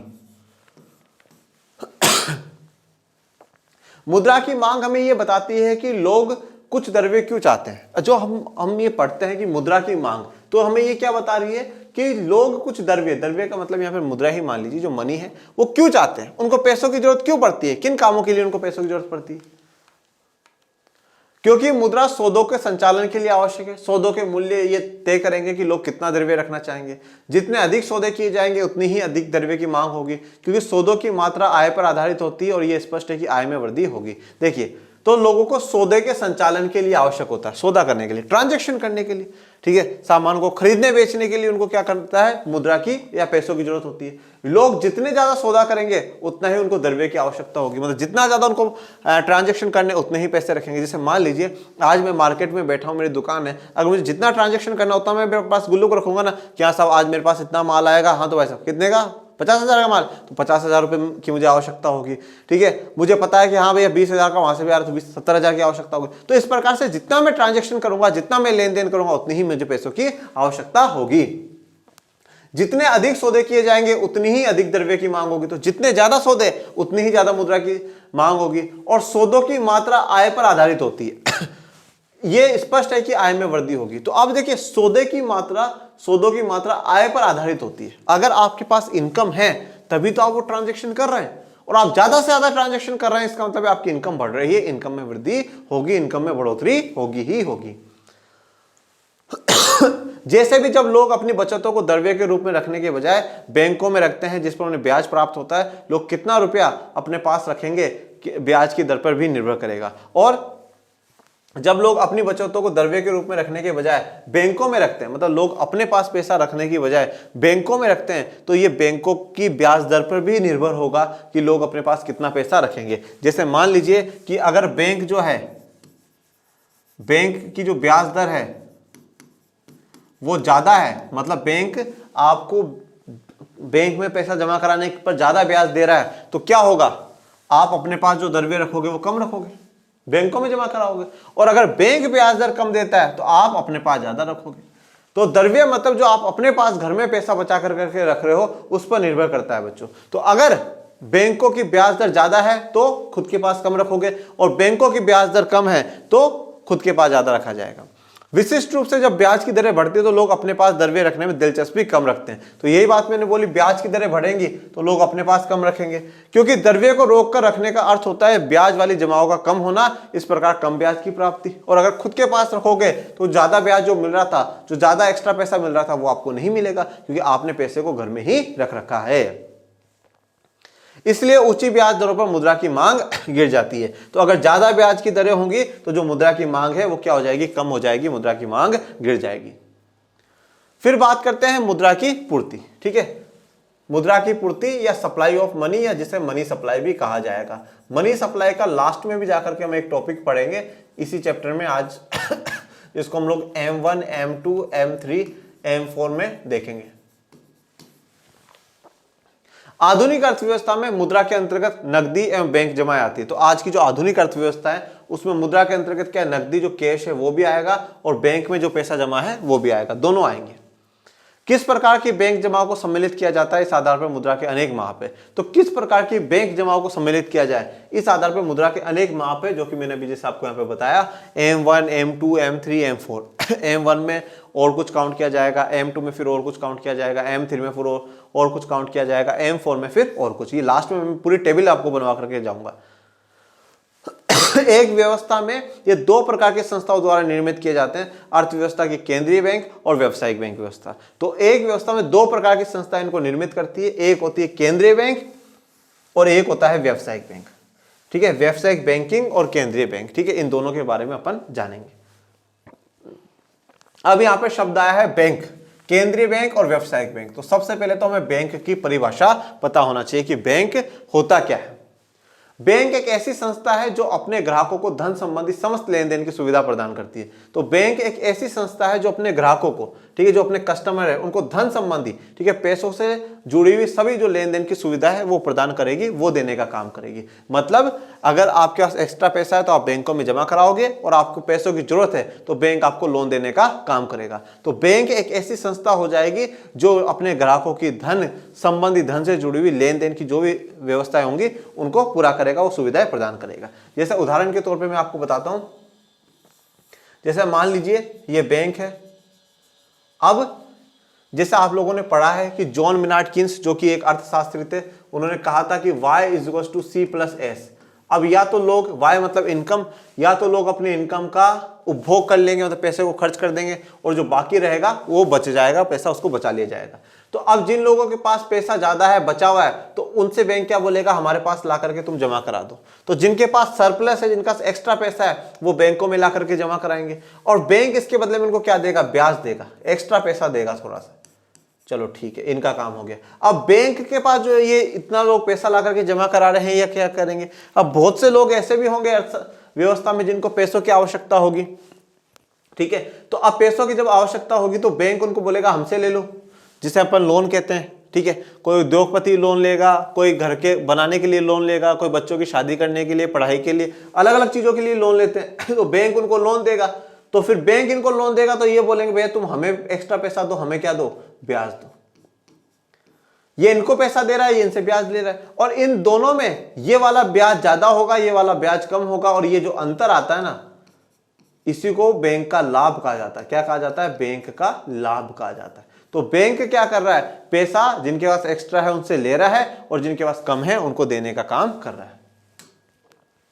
अब बात करते हैं व्यवसायिक बैंक की। किसकी बात करते हैं, व्यवसायिक बैंक। व्यवसायिक बैंक लिखा हुआ आ जाए, वाणिज्यिक बैंक लिखा हुआ आ जाए, तो ऐसा घबराना नहीं है कि सर ने तो हमें व्यवसायिक बैंक पढ़ाया था, ये वाणिज्य बैंक आ गया, ठीक है, बिल्कुल भी टेंशन में नहीं आना। तो अपन इसको क्या कहेंगे, कॉमर्शियल बैंक।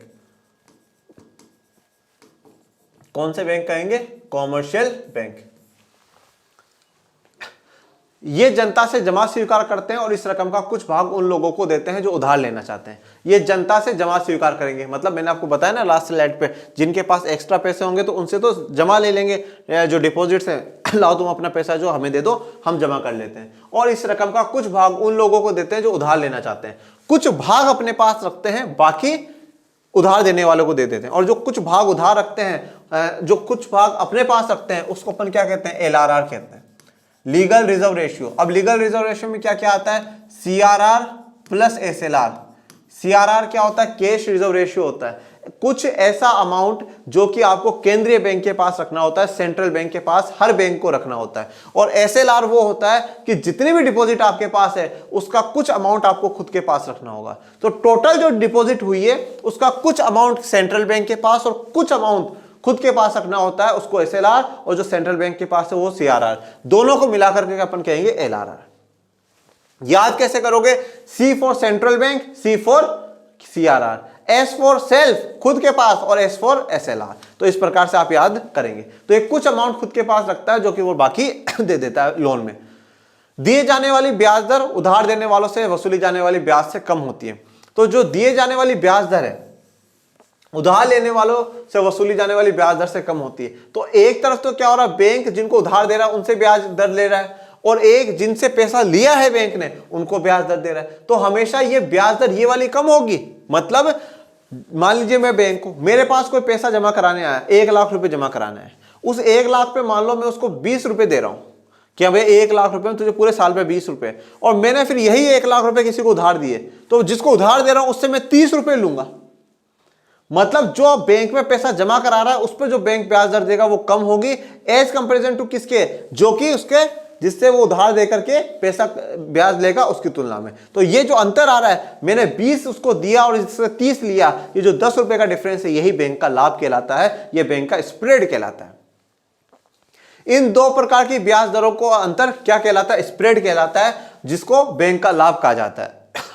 व्यावसायिक बैंक उन फर्मों तथा व्यक्तियों के बीच जिनके पास अतिरिक्त कोष होते हैं तथा वे जिनको कोषों की आवश्यकता होती है मध्यस्थता करते हैं। तो व्यावसायिक बैंक उन फर्मों मतलब उन कंपनियों, उन फैक्ट्री, उन इंडस्ट्री, उन व्यक्तियों के बीच में जिनके पास एक्स्ट्रा पैसा हो उनके और जिनको पैसों की जरूरत हो उनके बीच में मध्यस्थता कर रहा है। एक मीडिएटर वाला काम कर रहा है। तुम्हारे पास एक्स्ट्रा पैसा है, हमें दे दो, तुम्हें पैसों की जरूरत है, लो हम दे देते हैं। मतलब अब नहीं तो देखो मैं हट जाऊं, अगर बैंक हट जाए तो ये इसको कैसे जानेगा, नहीं जानेगा ना। पर अब मैं आगे बीच में, तुम्हारे पास जिन जिन के पास एक्स्ट्रा बैंक में लिया भैया, जिन जिनको जरूरत है वो भी बैंक में आओ भैया, तो दोनों को मतलब एक जगह बना दी, तुम वहां जाओ जमा कराओ और चाहिए तो बैंक से ले लो। लोग बैंकों में दरवे इसलिए रखते हैं क्योंकि बैंक जमाओं पर कुछ ब्याज प्रदान करता है। लोग बैंकों में पैसा इसलिए रखते हैं क्योंकि उस पर क्या है, जमा जो होता है उस पर ब्याज मिलता है। बैंकों में अतिरिक्त कोषों को रखना घर की अपेक्षा सुरक्षित भी है, सुरक्षित भी होता है क्योंकि जो बैंकों में पैसा है वो सेफ है, कोई चिंता वाली बात, कोई फिक्र वाली बात नहीं, मस्त रहो बिंदास रहो। तो एक तो सेफ का तो सेफ, और दूसरी बात क्या होती है कि आपको जो ब्याज है वो ब्याज भी आपको मिलेगा। ऐसा नियम है, कहा जाता है, मैं एग्जैक्टली अभी श्योर नहीं हूं, पर शायद जहां तक कि मुझे लिमिट याद है, ये याद है कि 5 लाख तक का अगर कहीं आपका अमाउंट होगा तो 5 लाख तक का जो अमाउंट है वो आपको अगर डूब भी जाता है ना तो सरकार आपको रिटर्न करेगी। जैसे कि फॉर एग्जांपल मैं आपको कहता हूं कि अगर मेरा किसी बैंक अकाउंट में 10 लाख रुपए रखे थे और मान लीजिए किसी हालात में वो बैंक डूब गया या कुछ भी घटना घट गई, तो भैया मुझे 5 लाख तो सरकार दे देगी, 5 लाख की ऊपर की गारंटी नहीं। और मान लीजिए मेरा 3 लाख के अमाउंट बैंक में था, तो क्या होगा, सरकार ने 5 लाख तक की गारंटी ले रखी, मतलब मेरे तो 3 लाख भैया पूरे के पूरे आएंगे, अपन को कोई चिंता वाली बात नहीं। इसीलिए आपने देखा होगा कि जो बहुत से लोग होते हैं वो मल्टीपल अकाउंट खुलवाते हैं, अलग अलग बैंकों में खाते खुलवाते हैं और उसमें लिमिटेड जो अमाउंट है वो रखते हैं, क्योंकि उनको पता है इनकेस कभी बैंक डिफॉल्ट हो जाता है या दिवालिया घोषित हो जाता है तो क्या होगा, वो पैसा जितना है हमारा सरकार लौटाएगी। पर ज्यादा रखेंगे तो ज्यादा की तो गारंटी सरकार ने ली नहीं है ना। बैंकों में जमा किए गए कोषों का बैंक क्या करता है, बड़ा इंपॉर्टेंट सवाल है कि बैंकों में जो जमा किया गया कोष है, जो एक्स्ट्रा फंड है, उसका बैंक क्या कर रहा है। यह मानकर कि उनमें से प्रत्येक व्यक्ति जिसने बैंक में धन जमा किए हैं एक ही समय में अपने धन को नहीं निकालेगा। हम ये मान करके चलते हैं जिन लोगों ने, प्रत्येक व्यक्ति ने जो बैंक में धन जमा किया है, पैसा जमा कर रहा है, वो सारे के सारे लोग एक साथ आकर करके पैसा नहीं मांगेंगे, पहली बात तो ठीक है। दूसरी बात ये मानी जाती है कि सारे जो बैंक है वो एक बैंक है, मतलब क्या है, जितने भी बैंक है उनको आप अलग अलग मत देखो, ये एक्स बैंक, वाई बैंक, ए बैंक, बी बैंक, सी बैंक, नहीं, ये सारे बस बैंक है। हम इसमें यह मान करके चलते हैं कि जैसे मान लीजिए कि मैंने एक्स बैंक में पैसा था, मैंने एक्स बैंक में से 1 लाख रुपए मेरे निकाल लिए। ये 1 लाख क्यों निकला है, कुछ ना कुछ काम करने के लिए निकलवाए गए, चाहे मान लीजिए फॉर एग्जांपल मुझे किसी को देने हैं, ये भी मैं मान लेता हूं कोई घर में बीमार हो गया, हॉस्पिटल लेकर के जाना है, बच्चे की फीस भरनी, कुछ भी होना है, तो मैं मानता हूं ये मैंने किसी दूसरे को दे दिए। मैं फिर ये भी मानते हैं अर्थव्यवस्था में कि जो दूसरा व्यक्ति है ये भी किसी ना किसी बैंक में ले जाकर करके जमा करा देगा। तो मतलब पैसा तो कहां है, बैंकों में ही घूम रहा है। तो इसलिए वो मान करके चलते हैं जो पैसा है वो सेफ रहेगा, कहीं नहीं जाएगा, और सारे के सारे लोग अपने पास एक दिन में पैसा मांगने नहीं आएंगे। बैंक इन कोषों का किसी व्यक्ति को जिसको कोषों की आवश्यकता है ब्याज पर दे सकता है। वास्तव में बैंकों को यह सुनिश्चित करना पड़ता है कि उनको समय पर कोष वापस मिल जाए। अब बैंक इन कोषों को किसी व्यक्ति को जिसको आवश्यकता है उसको दे सकता है, मतलब उधार दे सकता है, लोन दे सकता है, बट ये बात ध्यान रखे बैंक कि बैंक की जिम्मेदारी है कि वो पैसा उन उधार दिए हुए व्यक्तियों से वापस आए, वापस बैंक के पास आए, और जिन लोगों ने उन पैसों को जमा कराया है उन तक वो पैसा पहुंचे, क्योंकि पैसा किसी बैंक का नहीं है, पैसा जनता जनार्दन का है, और जब जनता का है तो जनता को लौटाना ही पड़ेगा। इस प्रकार बैंक इन कोषों का कुछ भाग जमाकर्ताओं को देने के लिए रखकर जब भी वे चाहे कोई भी बैंक ज्यादा उधार देना चाहेगा। तो इस प्रकार इन कोषों का जो कुछ भाग जमाकर्ताओं को देने के लिए कुछ भाग अपने पास रखता है, जिससे कि अगर कोई मांगने आ जाए तो वो दे देगा, और बाकी ज्यादा से ज्यादा जो पैसा है वो उधार देने का काम बैंक करते हैं, ये व्यावसायिक बैंक करते हैं। इसी को जो ज्यादा पैसा उधार देने का काम करते हैं, इसी को अपन क्या कहते हैं, साख सर्जन कहते हैं। क्या कहते हैं, साख सर्जन कहा जाता है, credit creation in English, credit creation. अब व्यावसायिक बैंक के कार्य कि व्यावसायिक बैंक क्या क्या काम करते हैं, कॉमर्शियल बैंक के क्या क्या फंक्शन है। सबसे पहला जो फंक्शन है बच्चों वो है जमाएं स्वीकार करना। क्या करना, जमा स्वीकार करना। जो भी लोग पैसे जमा कराने आएंगे तो उनकी जमा स्वीकार करना, मना नहीं करना। दूसरा, उस पैसे से लोगों को ऋण प्रदान करना, उधार देने का काम है। तीसरा, साख का निर्माण करना, यह भी जानेंगे साख सर्जन की जो बात है। फिर कुछ एजेंसी सेवाएं आती हैं और कुछ अन्य सेवाएं ये व्यावसायिक बैंक अपने ग्राहकों को देते हैं। सबसे पहले बात है जमाएं स्वीकार करना। व्यवसायिक बैंकों का प्रमुख कार्य अपने ग्राहकों की जमाएं स्वीकार करना। तो व्यवसायिक बैंक का जो सबसे महत्वपूर्ण काम है ना, वह यही है कि अपने ग्राहकों की जमाएं स्वीकार करो। जो भी ग्राहक पैसा लेकर के आ रहा है उस पैसे को स्वीकार करिए, जमा स्वीकार करिए। ग्राहक अपने चालू अथवा बचत खातों में अपनी छोटी छोटी बचतें जमा करवाता है। तो दो प्रकार के खाते खुलते हैं, चालू खाता जिसको करंट अकाउंट कहा जाता है, और दूसरा होता है बचत खाता जिसको सेविंग अकाउंट कहा जाता है। तो कोई सा भी खाता खुलवा करके व्यक्ति अपनी जो छोटी छोटी बचत होती है उनको जमा करवाते हैं। बैंक ऐसी छोटी छोटी बचत से एकत्रित कोषों पर अपने ग्राहकों को ब्याज अदा करता है, और ये जो छोटी छोटी बचत बैंकों ने को जमा कराई है उस पर बैंक क्या देता है, उनको ब्याज देता है, बैंक उनको इंटरेस्ट पे करता है।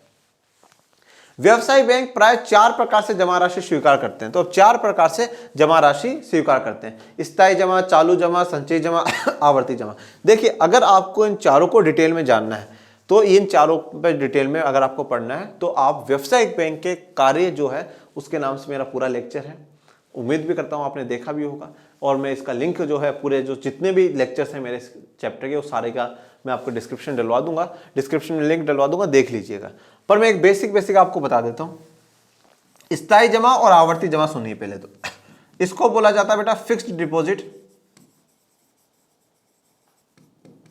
और शॉर्ट में कहते हैं हम लोग एफडी, और इसको कहा जाता है रिकरिंग डिपॉजिट।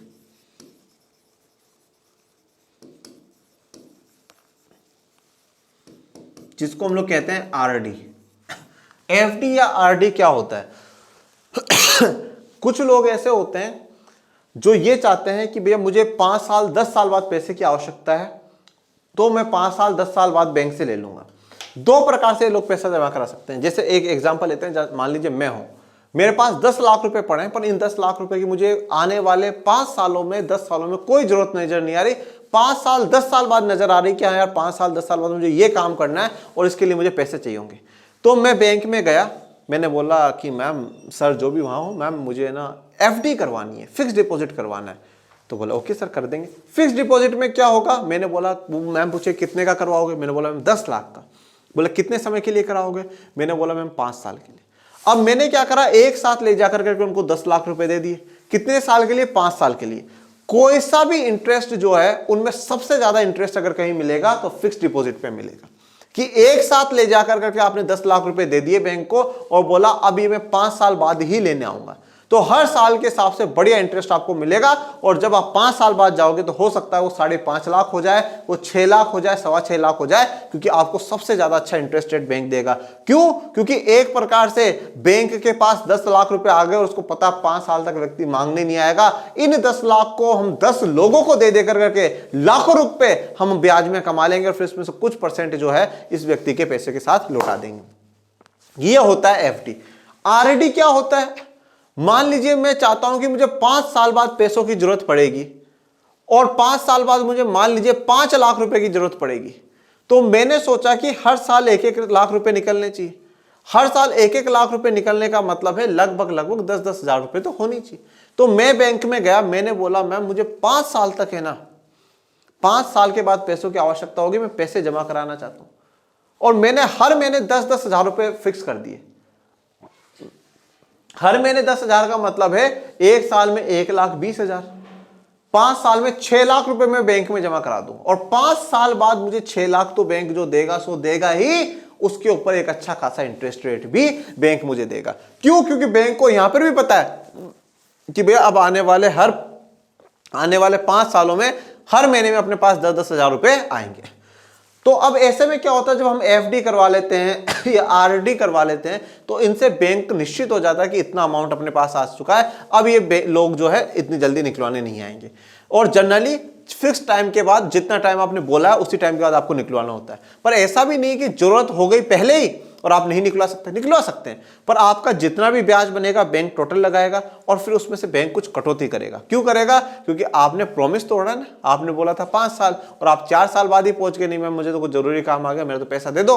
तो बैंक बोलेगा ठीक है भैया दे देंगे, कोई दिक्कत वाली बात नहीं, पूरा पैसा आपको लौटा देंगे, पूरा पैसा आपको लौटा देंगे। पर उस पैसे का जितना भी जो टोटल बन रहा है उसमें से कुछ कटौती हम लोग करेंगे। ओके, तो ये स्थायी जमा और आवर्ती जमा, चालू जमा और संचयी जमा। तो स्थायी जमा, चालू जमा, संचयी जमा, आवर्ती जमा। तो फिक्स डिपॉजिट और आरडी आपको क्लियर हो गया है। अब बात कर लेते हैं चालू जमा और संचयी जमा, जिनको अपन चालू जमा करंट डिपॉजिट बोलते हैं और संचयी जमा ये इन दोनों में नॉर्मल सा फंक्शन है, आप कभी पैसे जमा करा सकते हैं, कभी भी आप पैसे निकलवा सकते हैं। तो ये जो है 4 प्रकार से बैंक क्या करता है, जमाओं को स्वीकार करता है। फिर जो बैंक का दूसरा बड़ा फंक्शन है वो है बच्चों ऋण प्रदान करना। ऋण प्रदान करने का मतलब है लोन देना, क्योंकि हम ये बात बड़ी अच्छे से जानते हैं कि जो बैंक है वो मध्यस्थता कर रहा है किस चीज में, जिनके पास एक्स्ट्रा पैसा है, सरप्लस मनी है, उनसे पैसा ले रहा है, और जिनको पैसों की आवश्यकता है उनको पैसा देने का काम कर रहा है। तो जो पहला काम था उसका एक्स्ट्रा जिनके पास मनी है उनसे पैसा लेने का, तो वो क्या हो गया, जमा स्वीकार करना। अब जो जमा ली है उसने उसको क्या करेगा, अलग अलग लोगों को लोन देगा। तो दूसरा जो काम है वो है ऋण प्रदान करने का। बैंक अपने ग्राहकों को ऋण सुविधा प्रदान करता है, तो जो लोन की सुविधा है वो प्रदान करता है। अब देखिए बहुत सी बार बच्चे कंफ्यूज हो जाते हैं, ऋण को 2-3 नामों से जाना जा सकता है। अगर कहीं पे वर्ड आ जाता है लोन तो भी अर्थ यही है, साख तो भी यही है, उधार तो भी यही है, और कर्ज तो भी यही है। ये तीनों चारों एक ही नाम है। ठीक है, तो बैंक क्या है, ऋण प्रदान करने का, कर्जा प्रदान करने का, उधार देने का, साख प्रदान करने का काम करता है। पर जो बैंकों के लिए जो सबसे अच्छा शब्द प्रयोग करा जाता है वो ऋण होता है, लोन होता है। ये बैंक मुख्यतः गृह, शिक्षा, विवाह, वाहन इत्यादि हेतु ऋण प्रदान करते हैं। तो अलग अलग लोन देते हैं, होम लोन दे देंगे, ठीक है, एजुकेशन लोन दे देंगे, मैरिज लोन दे देंगे, व्हीकल पर लोन दे देंगे, अलग अलग प्रकार के लोन प्रदान करते हैं। ऋण चुकाने के लिए बैंकों द्वारा अपने ग्राहकों को एक निश्चित समय अवधि का विकल्प प्रदान किया जाता है। अब ऋण चुकाने के लिए बैंकों द्वारा अपने ग्राहकों को एक निश्चित समय अवधि का विकल्प प्रदान किया जाता है। मतलब अब जैसे मान लीजिए अगर मैंने किसी बैंक से पैसा लिया है, लोन लिया है, तो बैंक मुझे एक टाइम देगा कि सर आप 1 साल में, 2 साल में, इतने समय में चुका दीजिएगा। या मैं अपनी जो किस्तें हैं वो बंधवाऊंगा कि सर मैं 2 साल में, 3 साल में आपका जो पूरा पैसा है इंटरेस्ट समेत, ब्याज समेत लौटा दूंगा, सर मैं आपका सारा पैसा दे दूंगा। तो क्या है, एक निश्चित समय वो देता है कि इतने टाइम पीरियड में आपको अपना पैसा हमें लौटाना है। प्राय परिसंपत्ति हेतु दिए जाने वाले ऋण दीर्घकालिक ऋण होते हैं। किसी असेट के लिए, किसी संपत्ति खरीदने के लिए अगर आप ऋण ले रहे हैं तो वो क्या होगा, लंबे समय के लिए होंगे, लॉन्ग टाइम पीरियड के लिए होंगे। बैंक द्वारा कमजोर वर्गों के लिए विभिन्न सरकारी योजनाओं के तहत सरल ऋण उपलब्ध करवाए जाते हैं। अब कमजोर वर्गों के लिए विभिन्न सरकारी योजनाओं के तहत, जैसे सरकार क्या है, बहुत सी बार योजनाएं चलाती है, जैसे कहती है भैया स्टार्टअप इंडिया, तो जो है युवा वर्ग है उनको अपना बिजनेस शुरू करने के लिए सरकार क्या करे, पैसा दे। फिर एक चलाया स्टैंड अप इंडिया, तो स्टैंड अप इंडिया में सरकार ने बोला कि महिलाएं, दलित समुदाय, पिछड़ी जाति के जो लोग हैं उनको बैंक सस्ती दरों पर ऋण दे, जिससे कि वो अपना व्यवसाय, अपना बिजनेस शुरू कर सके। तो अलग अलग प्रकार की सरकार योजनाएं चलाती है। किसानों के लिए सरकार योजना चलाती है कि भैया किसानों को सस्ते पे लोन मिले, सस्ते दर पे लोन मिले। तो इन सब अलग अलग जो कमजोर वर्ग है उनके लिए सरकार अलग अलग प्रकार की योजनाएं चलाती है, और उसके तहत बैंक उनको सरल ऋण देते हैं। सरल ऋण का मतलब होता है सस्ती दरों पर ऋण दे रहे हैं, ज्यादा इंटरेस्ट रेट बैंक नहीं लगा रहे हैं। व्यवसायिक बैंक निम्न प्रकार से ऋण प्रदान करते हैं, तो 5 प्रकार से ऋण प्रदान कर रहे हैं। अभियाचित एवं अल्पकालिक ऋण, नगद शाख, अधिविकर्ष, विनिमय बिलों को बुनाना, ऋण एवं अग्रिम। देखिए इन 5 पर भी मैं आपको पहले भी कह चुका हूं कि ज्यादा डिटेल में डिस्कशन नहीं करेंगे, डिटेल के लिए अपने डिटेल लेक्चर्स हैं, पर मैं थोड़ा थोड़ा जो बेसिक सी बातें हैं वो बता देता हूं, जो इनमें से इंपॉर्टेंट है, जैसे 1, 2 और 3 मैं ये आपको समझा देता हूं। अभियाचित अल्पकालिक ऋण क्या होते हैं, जो बहुत कम समय के लिए हो। एक्चुअल में क्या होता है, जो सभी बैंक होते हैं वो एक दूसरे से जुड़े हुए होते हैं, कनेक्ट होते हैं। जैसे मान लीजिए आज हमारे बैंक में बहुत सारे लोग पैसा मांगने के लिए आ गए हैं, या हमारे पास पैसों की कमी हो गई, मैं दूसरे बैंक को फोन करूंगा, यार इतना पैसा हमारे बैंक में ट्रांसफर कर दो, वो कर देंगे। फिर हो सकता है कि 1 घंटे, 2 घंटे, 3 घंटे बाद हमारे पास पैसों की अच्छी खासी सप्लाई हो जाए, हम वापस लौटा देंगे। हो सकता है 1 दिन बाद हमारे पास पैसों की अच्छी खासी सप्लाई हो जाए, हम वापस लौटा देंगे। तो अल्पकालिक, बहुत ही कम समय के लिए जो मैंने एक बैंक ने दूसरे बैंक से ऋण लिया है, इस प्रकार के ऋण ये इसमें आ जाते हैं। अधिविकर्ष या ओवरड्राफ्ट क्या होता है बच्चों, जो बैंक होता है वो कभी कभार अपने ग्राहकों को ऐसी सुविधा प्रदान करता है जिसमें अगर ग्राहक के अकाउंट में पैसा नहीं है उसके बावजूद भी क्या करेगा, वो पैसा निकाल सकता है। जैसे मान लीजिए मेरा अकाउंट है और मेरे अकाउंट में बिल्कुल भी पैसा नहीं है, और मेरे में ओवरड्राफ्ट की सुविधा बैंक ने कर रखी है, मान लीजिए 10,000 की कर रखी है, तो मैं 10,000 रुपए मेरे बैंक में नहीं है, उसके बावजूद भी मैं 10,000 रुपए बैंक से ले सकता हूं, ओवरड्राफ्ट करवा सकता हूं। विनिमय बिलों को बुनाना क्या होता है, विनिमय बिल या bill of exchange. Bill of exchange क्या होता है, जैसे मान लीजिए 2 लोगों ने व्यापार करा 2 लोगों ने व्यापार करा, पर्सन ए और पर्सन बी। इसने इसको सामान दिया, गुड दिए इसको, पर इसने ये बोला कि भैया मेरे पास अभी पैसे नहीं है, 1 लाख रुपए का सामान आया है, मैं आपको 5 महीने के बाद क्या करूंगा, ये पैसे चुका दूंगा। एक लिख करके दे दिया, एक बिल बना दिया इसको। ये बिल इसके पास पड़ा है, तो बोला ठीक है, पर इसको 4 महीने में क्या पड़ गई, पैसों की जरूरत पड़ गई, तो ये बैंक में गया और बैंक में जाकर के बोला भैया ये जो बी है इसका पैसा मेरे पास मैं मांगता हूं, तो एक काम करो आप ये बिल ऑफ एक्सचेंज आप रखिए और पैसा इसके बदले में मुझे दे दीजिए। तो ये तो क्या था, बिल ऑफ एक्सचेंज था। और बिल ऑफ एक्सचेंज को जो बैंक उसका पैसा दे रहा है, वो जो डिस्काउंटिंग कर रहा है, उसको क्या कहा जाएगा, बिलों का भुनाना कहा जाएगा। ठीक है, विनिमय बिलों को भुनाना कहा जाएगा। फिर तीसरा काम आता है साख निर्माण का, क्रेडिट क्रिएशन का। कॉमर्शियल बैंक या व्यवसायिक बैंकों का अगर सबसे महत्वपूर्ण कार्य कोई है तो बच्चों वो क्रेडिट क्रिएशन है। वो पैसों से पैसा बनाना जानते हैं, वो पैसों से पैसा क्रिएट करना जानते हैं, इसीलिए उनको अच्छा खासा लाभ होता है, अच्छा खासा जो स्प्रेड या प्रॉफिट हम लोग कहते हैं वो व्यवसायिक बैंकों को होता है। तो साख सर्जन या साख निर्माण, ये हम आगे भी पूरा एक डिटेल में मैं आपको पढ़ाऊंगा कि किस प्रकार से जो बैंक है वो साख निर्माण करते हैं, मतलब पैसों से पैसे वो किस प्रकार से बनाते हैं। जैसे आप सोचिए कि जनता का ही पैसा उन्होंने लिया और जनता के पैसे को ही जनता को उधार देकर करके खुद का प्रॉफिट कमा लिया, मतलब खुद का जीरो इन्वेस्टमेंट लगाया है बैंक ने, जनता का पैसा था लिया और जनता का पैसा जनता को समर्पित कर दिया लोन में, और उन्हीं से वापस ब्याज लिया और उन्हीं को थोड़ा बहुत ब्याज देकर के खुद अपना प्रॉफिट जो है वो कमा लिया। तो ये बड़ी इंटरेस्टिंग जो गेम है वो देखेंगे अपन। व्यापारिक बैंक का सबसे महत्वपूर्ण कार्य साख सर्जन है। अन्य वित्तीय संस्थाओं के समान उनका उद्देश्य भी लाभ कमाना होता है। तो व्यापारिक बैंक का सबसे महत्वपूर्ण जो कार्य है वो क्या है बच्चों, साख सर्जन है। क्रेडिट क्रिएशन करना, ठीक है, साख सर्जन करना, पैसे बनाना, ये सबसे महत्वपूर्ण काम है। और संस्थाओं के समान जैसे दूसरी वित्तीय संस्थाएं होती है, जैसे उनका उद्देश्य होता है, इनका भी उद्देश्य क्या है, लाभ कमाना, प्रॉफिट अर्न करना उद्देश्य, कि साहब हमें ज्यादा से ज्यादा क्या हो, प्रॉफिट हो, ज्यादा से ज्यादा हमें बेनिफिट हो। बैंक अपने जमाधारकों से प्राप्त जमाओं से एकत्र राशि को ऋण के रूप में अन्य ग्राहकों को उपलब्ध करवाती है, जिस पर नियत दर से ब्याज भी वसूल करती है। इसे ही बैंकों की साख निर्माण प्रक्रिया कहते हैं। तो बैंक ने अपने जमाधारकों से जो भी मनी लिया है, जो भी पैसा जमा किया है, उसमें कुछ पैसा जो है ऋण पे चलाती है, उधार पे चलाती है, और उसी से फिर ब्याज भी लेती है। और ये जो प्रोसीजर है, इसी प्रोसीजर को क्या कहा गया है, साख निर्माण की प्रक्रिया कहा गया है, क्रेडिट क्रिएशन प्रोसीजर कहा गया है। देखिए, तो अब साख निर्माण। फिर फोर्थ है एजेंसी सेवाएं।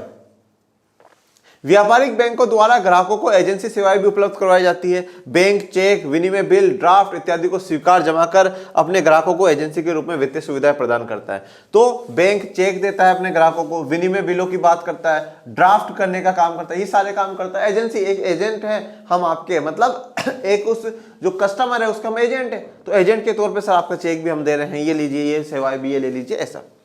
इसके अलावा बाकी जो सेवाएं बैंक देते हैं वो क्या है, इंटरनेट बैंकिंग। अभी बहुत प्रचलन में है कि इंटरनेट बैंकिंग, इंटरनेट बैंकिंग। तो इंटरनेट बैंकिंग की सुविधा जो हम लोगों को दे रहे हैं, बैंक दे रहे हैं। उसके अलावा एटीएम की सुविधा हम लोगों को मिल रही है।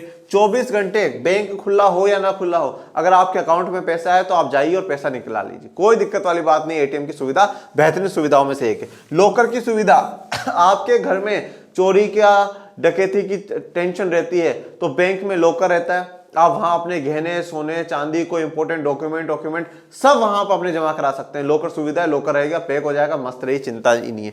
क्रेडिट कार्ड आपको मिलेंगे, क्रेडिट कार्ड मिलेंगे, डेबिट कार्ड जो है वो आप लोगों को मिलेंगे। अब हमने बात करा था कि दो बड़ी संस्थाएं हैं, एक केंद्रीय बैंक और एक व्यवसायिक बैंक। तो व्यवसायिक बैंक जो है उनके बारे में अपन लोगों ने जान लिया। अब जो बात कर लेते हैं वो किसकी करते हैं, केंद्रीय बैंक या सेंट्रल बैंक जो है उसकी। आधुनिक अर्थव्यवस्था में केंद्रीय बैंक एक अति महत्वपूर्ण संस्था है। तो आज की जो मॉडर्न इकोनॉमीज है उनमें केंद्रीय बैंक एक सबसे इंपॉर्टेंट जो संस्था है, सबसे एक इंपॉर्टेंट इंस्टीट्यूशन है वो है। भारत को अपना केंद्रीय बैंक सन 1935 में मिला। इसका नाम रिजर्व बैंक ऑफ इंडिया है, भारतीय रिजर्व बैंक। तो भारत का केंद्रीय बैंक कौन सा है, भारतीय रिजर्व बैंक या रिजर्व बैंक ऑफ इंडिया है। ठीक है, इंग्लिश में रिजर्व बैंक ऑफ इंडिया कहते हैं और हिंदी में भारतीय रिजर्व बैंक कहते हैं। और ये भारत को कब मिला, 1 अप्रैल 1935 को भारत को रिजर्व बैंक मिल गया था। प्रत्येक देश की अर्थव्यवस्था के बैंकिंग और मौद्रिक क्षेत्र को नियमित एवं नियंत्रित करने का महत्वपूर्ण कार्य उसका केंद्रीय बैंक करता है। तो प्रत्येक क्षेत्र की कोई भी अर्थव्यवस्था, हर देश की जो अर्थव्यवस्था होती है, इकोनॉमी होती है, उसको कंट्रोल करने का, उसकी बैंकिंग और उसकी मौद्रिक क्षेत्र, उसकी जो मॉनेटरी पॉलिसी होती है, इन सबको नियमित करने का, नियंत्रित करने का जो काम है वो किसका होता है, केंद्रीय बैंक का होता है। केंद्रीय बैंक ही तय करता है कि किस प्रकार की नीतियां होंगी हमारे देश में, कितना पैसा मार्केट में जाएगा, कितना नहीं जाएगा। जो जितने भी बैंक है उनको कितना सीआरआर रखना है, कितना एसएलआर रखना है, हम तय करेंगे।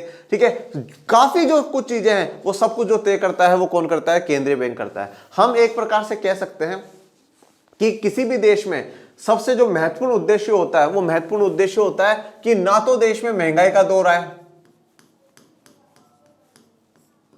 और ना मंदी का दौर आए, बराबर सब कुछ बराबर चलता रहे, ठीक है, ना तो ज्यादा महंगाई हो ना ज्यादा मंदी हो। तो इसलिए करना क्या है, इसमें दो लोग बड़ी भूमिका निभाते हैं, एक निभाता है केंद्रीय बैंक सेंट्रल बैंक और एक निभाती है गवर्नमेंट सरकार।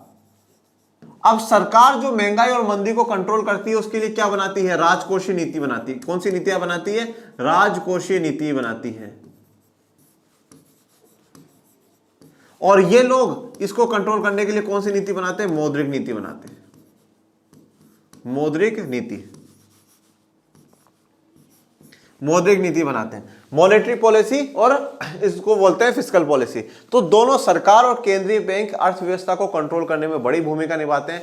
सारे बैंकों का अगर कोई बैंक है तो वो केंद्रीय बैंक है, सारे बैंकों पर नजर रखने का काम है वो केंद्रीय बैंक का। कौन सा बैंक कितने में ब्याज दर लगा रहा है, कितने में नहीं है, किसके पास कितना पैसा है कितना नहीं है, सारी जानकारी केंद्रीय बैंक के पास होती है।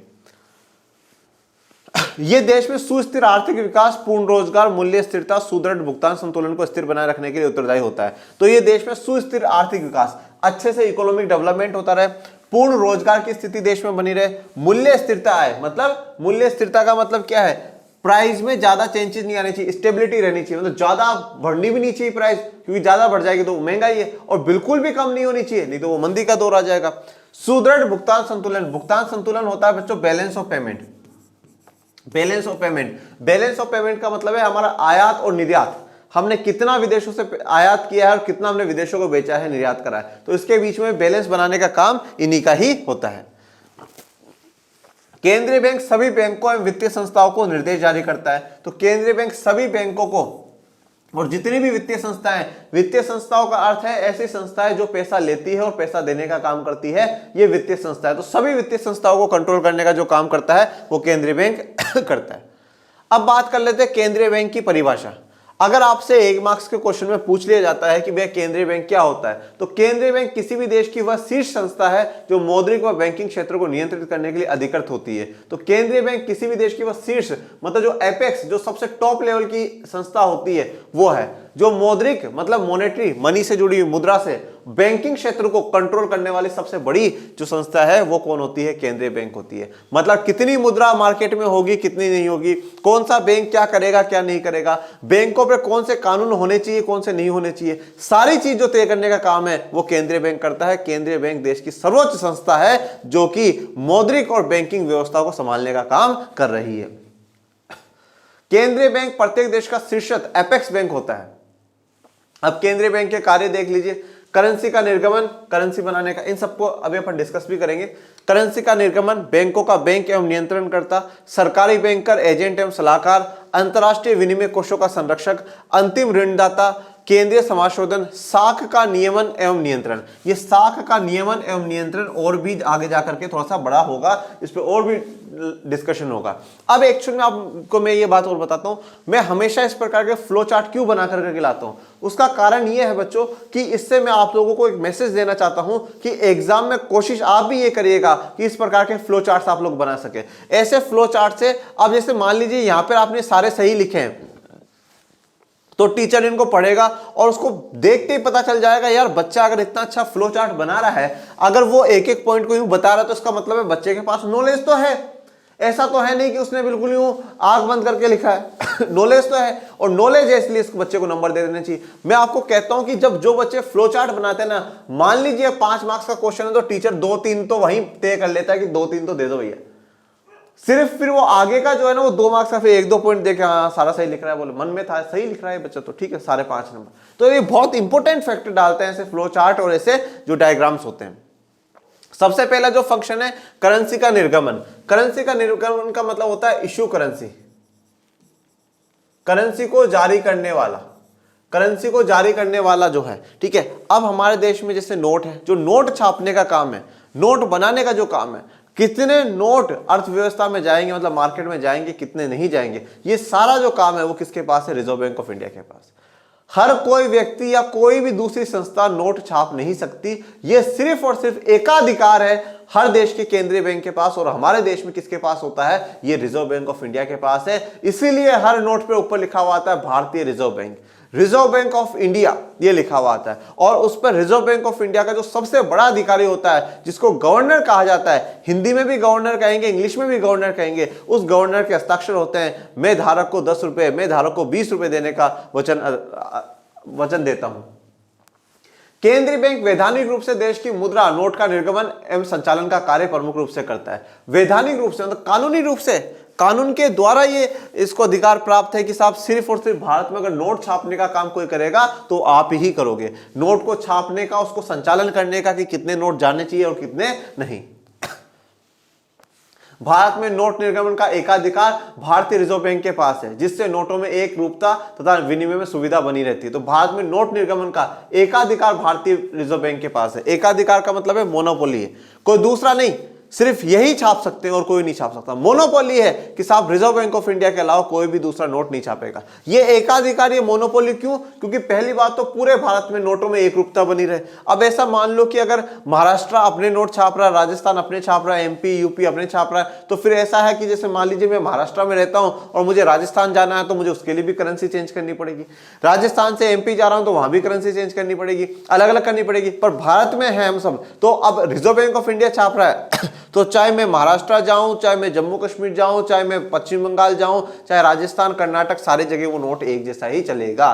ठीक है ना? तो एक रूपता रहती है और विनिमय में सुविधा रहती है, मतलब खरीदने में बेचने में आसानी रहती है। अब मैं महाराष्ट्र से कर्नाटक जाकर के भी सामान खरीद बेच सकता हूं क्योंकि मुद्रा तो वही चल रही है। पश्चिम बंगाल में, उड़ीसा में, अरुणाचल प्रदेश, आसाम में बेच सकता हूं क्योंकि मुद्रा तो वही चल रही है। वहां से भी कुछ खरीद करके लाऊंगा तो यही नोट देने हैं, कोई दिक्कत वाली बात नहीं।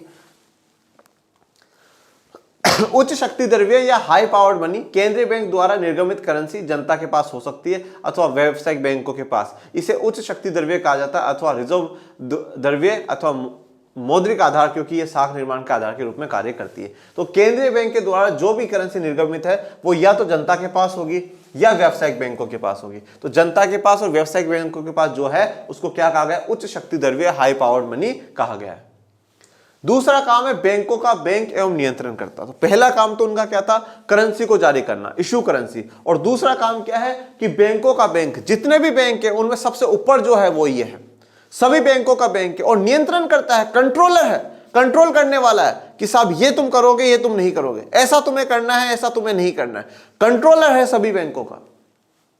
केंद्रीय बैंक व्यापारिक बैंकों के समस्त वित्तीय क्रियाकलापों का नियमन एवं नियंत्रण करता है। केंद्रीय बैंक व्यापारिक बैंकों के समस्त जो भी वित्तीय क्रियाकलाप है, वो जो भी ले रहे हैं, दे रहे हैं, जो भी सब कुछ है, उनका नियमन मतलब उनके लिए नियम कानून बनाना और नियंत्रण, उनको कंट्रोल करने का जो काम करता है वो केंद्रीय बैंक ही करता है।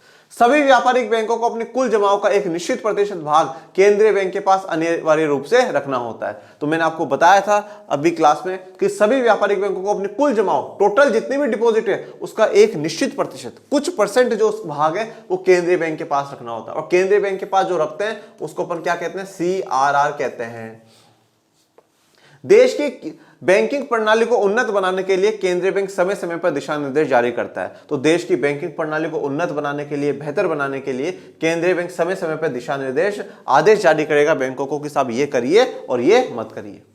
ग्राहकों के हितों को भी संरक्षण प्रदान करता है और ग्राहकों के हितों को भी ध्यान रखता है। जो कस्टमर्स है उनके हितों को भी ध्यान रखता है कि कहीं बैंक उनके साथ कोई चीटिंग तो नहीं कर रहे हैं, कि कैसे कैसे लोगों को बैंक पैसा दे रहा है, क्या बैंक सिर्फ उद्योगपतियों को, अमीरों को ही लोन दे रहा है या गरीबों को भी दे रहा है या नहीं दे रहा, किसानों को भी दे रहा है या नहीं दे रहा। सरकार ने जो योजनाएं चला रखी है उस योजना के हिसाब से बैंक लोन देते हैं या नहीं देते हैं, कहीं कोई भेदभाव तो नहीं कर रहा बैंक कहीं अमीर गरीब में या किसी व्यक्ति में किसी में, नहीं, ऐसा नहीं होना चाहिए। तो ग्राहकों के हितों का भी ध्यान रखता है, कैसी पॉलिसी बैंक अपना रहा है कैसी नहीं अपना रहा वो भी ध्यान रखता है, जिससे कल को लोगों का पैसा ना डूब जाए।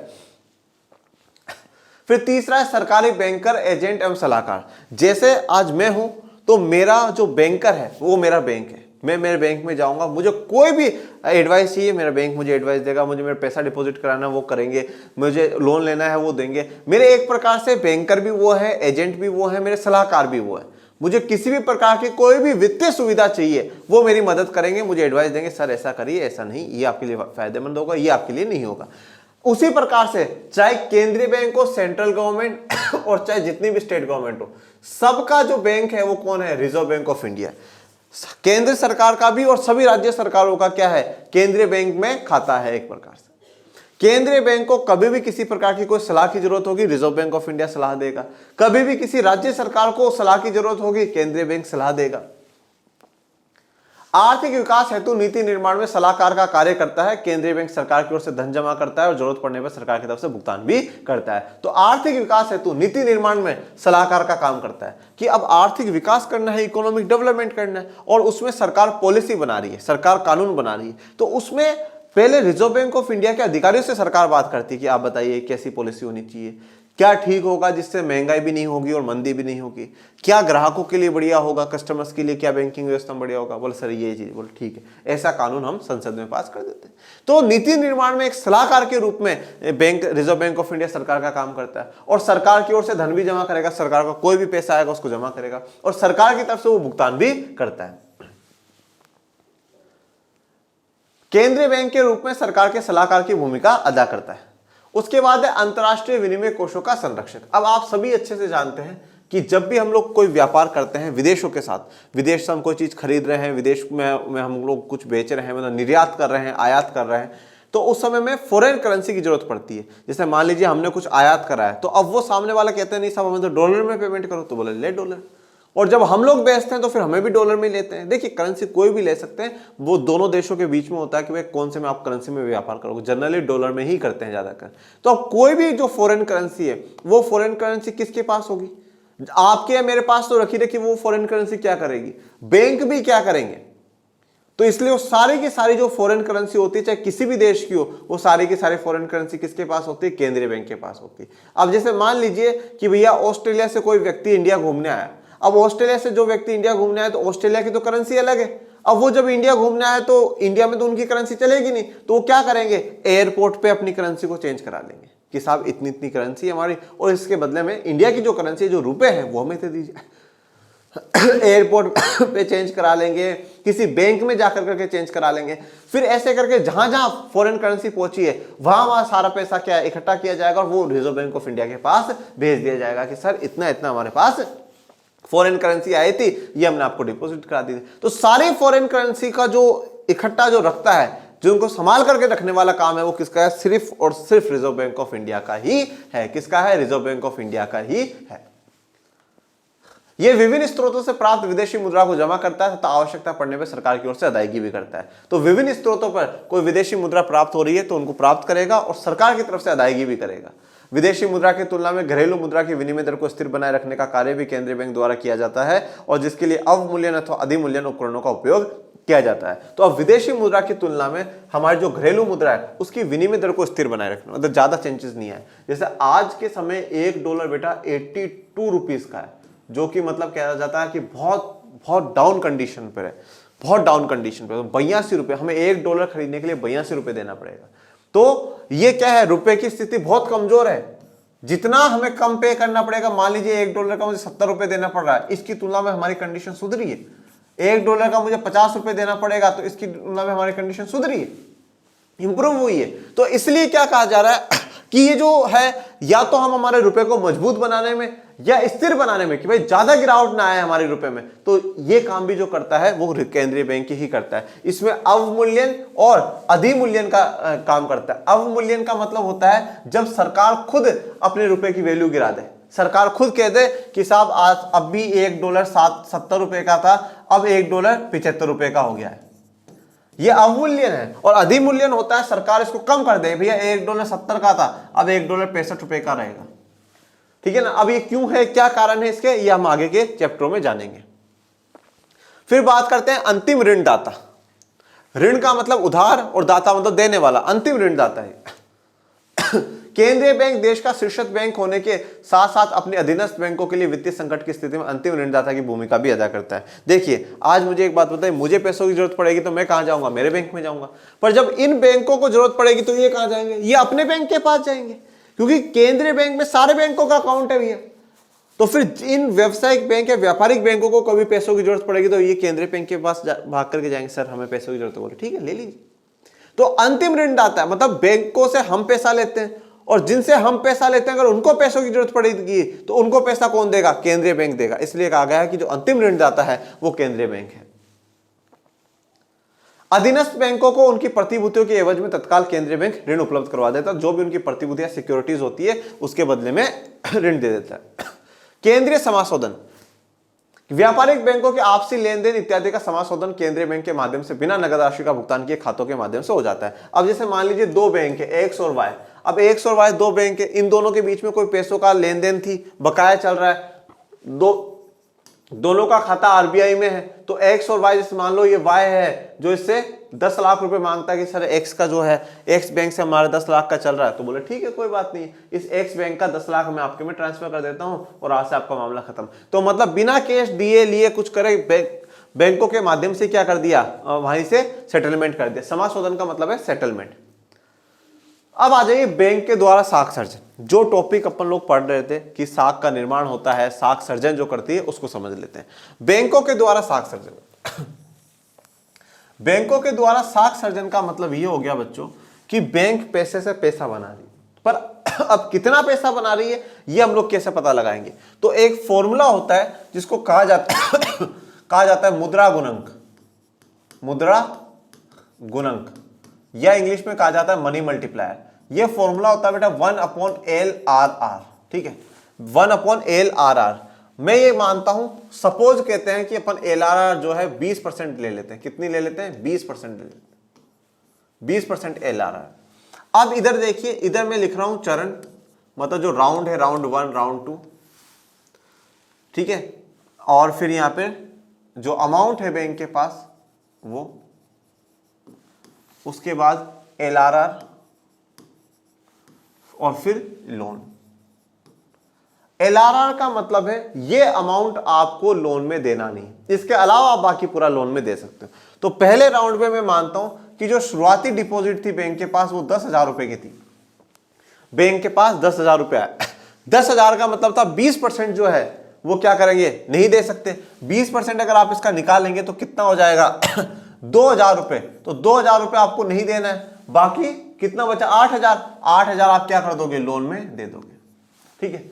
अब मैं ये मानता हूं कि जो 8,000 रुपए किसी को भी लोन में दिए वो वापस अपने बैंकों में जाकर के जमा करा देंगे और वापस ये बैंक में आ जाएगा। मतलब क्या है, सारी बैंक एक यूनिट बोली थी मैंने, ठीक है। अब फिर जिस भी बैंक में 8,000 रुपए जमा हुआ है, फिर वापस उसका 20%, फिर वो भी उसका 20% नहीं दे पाएंगे, तो हम लगवा लेते हैं कि 1,600 रुपए वो भी नहीं दे पाएंगे।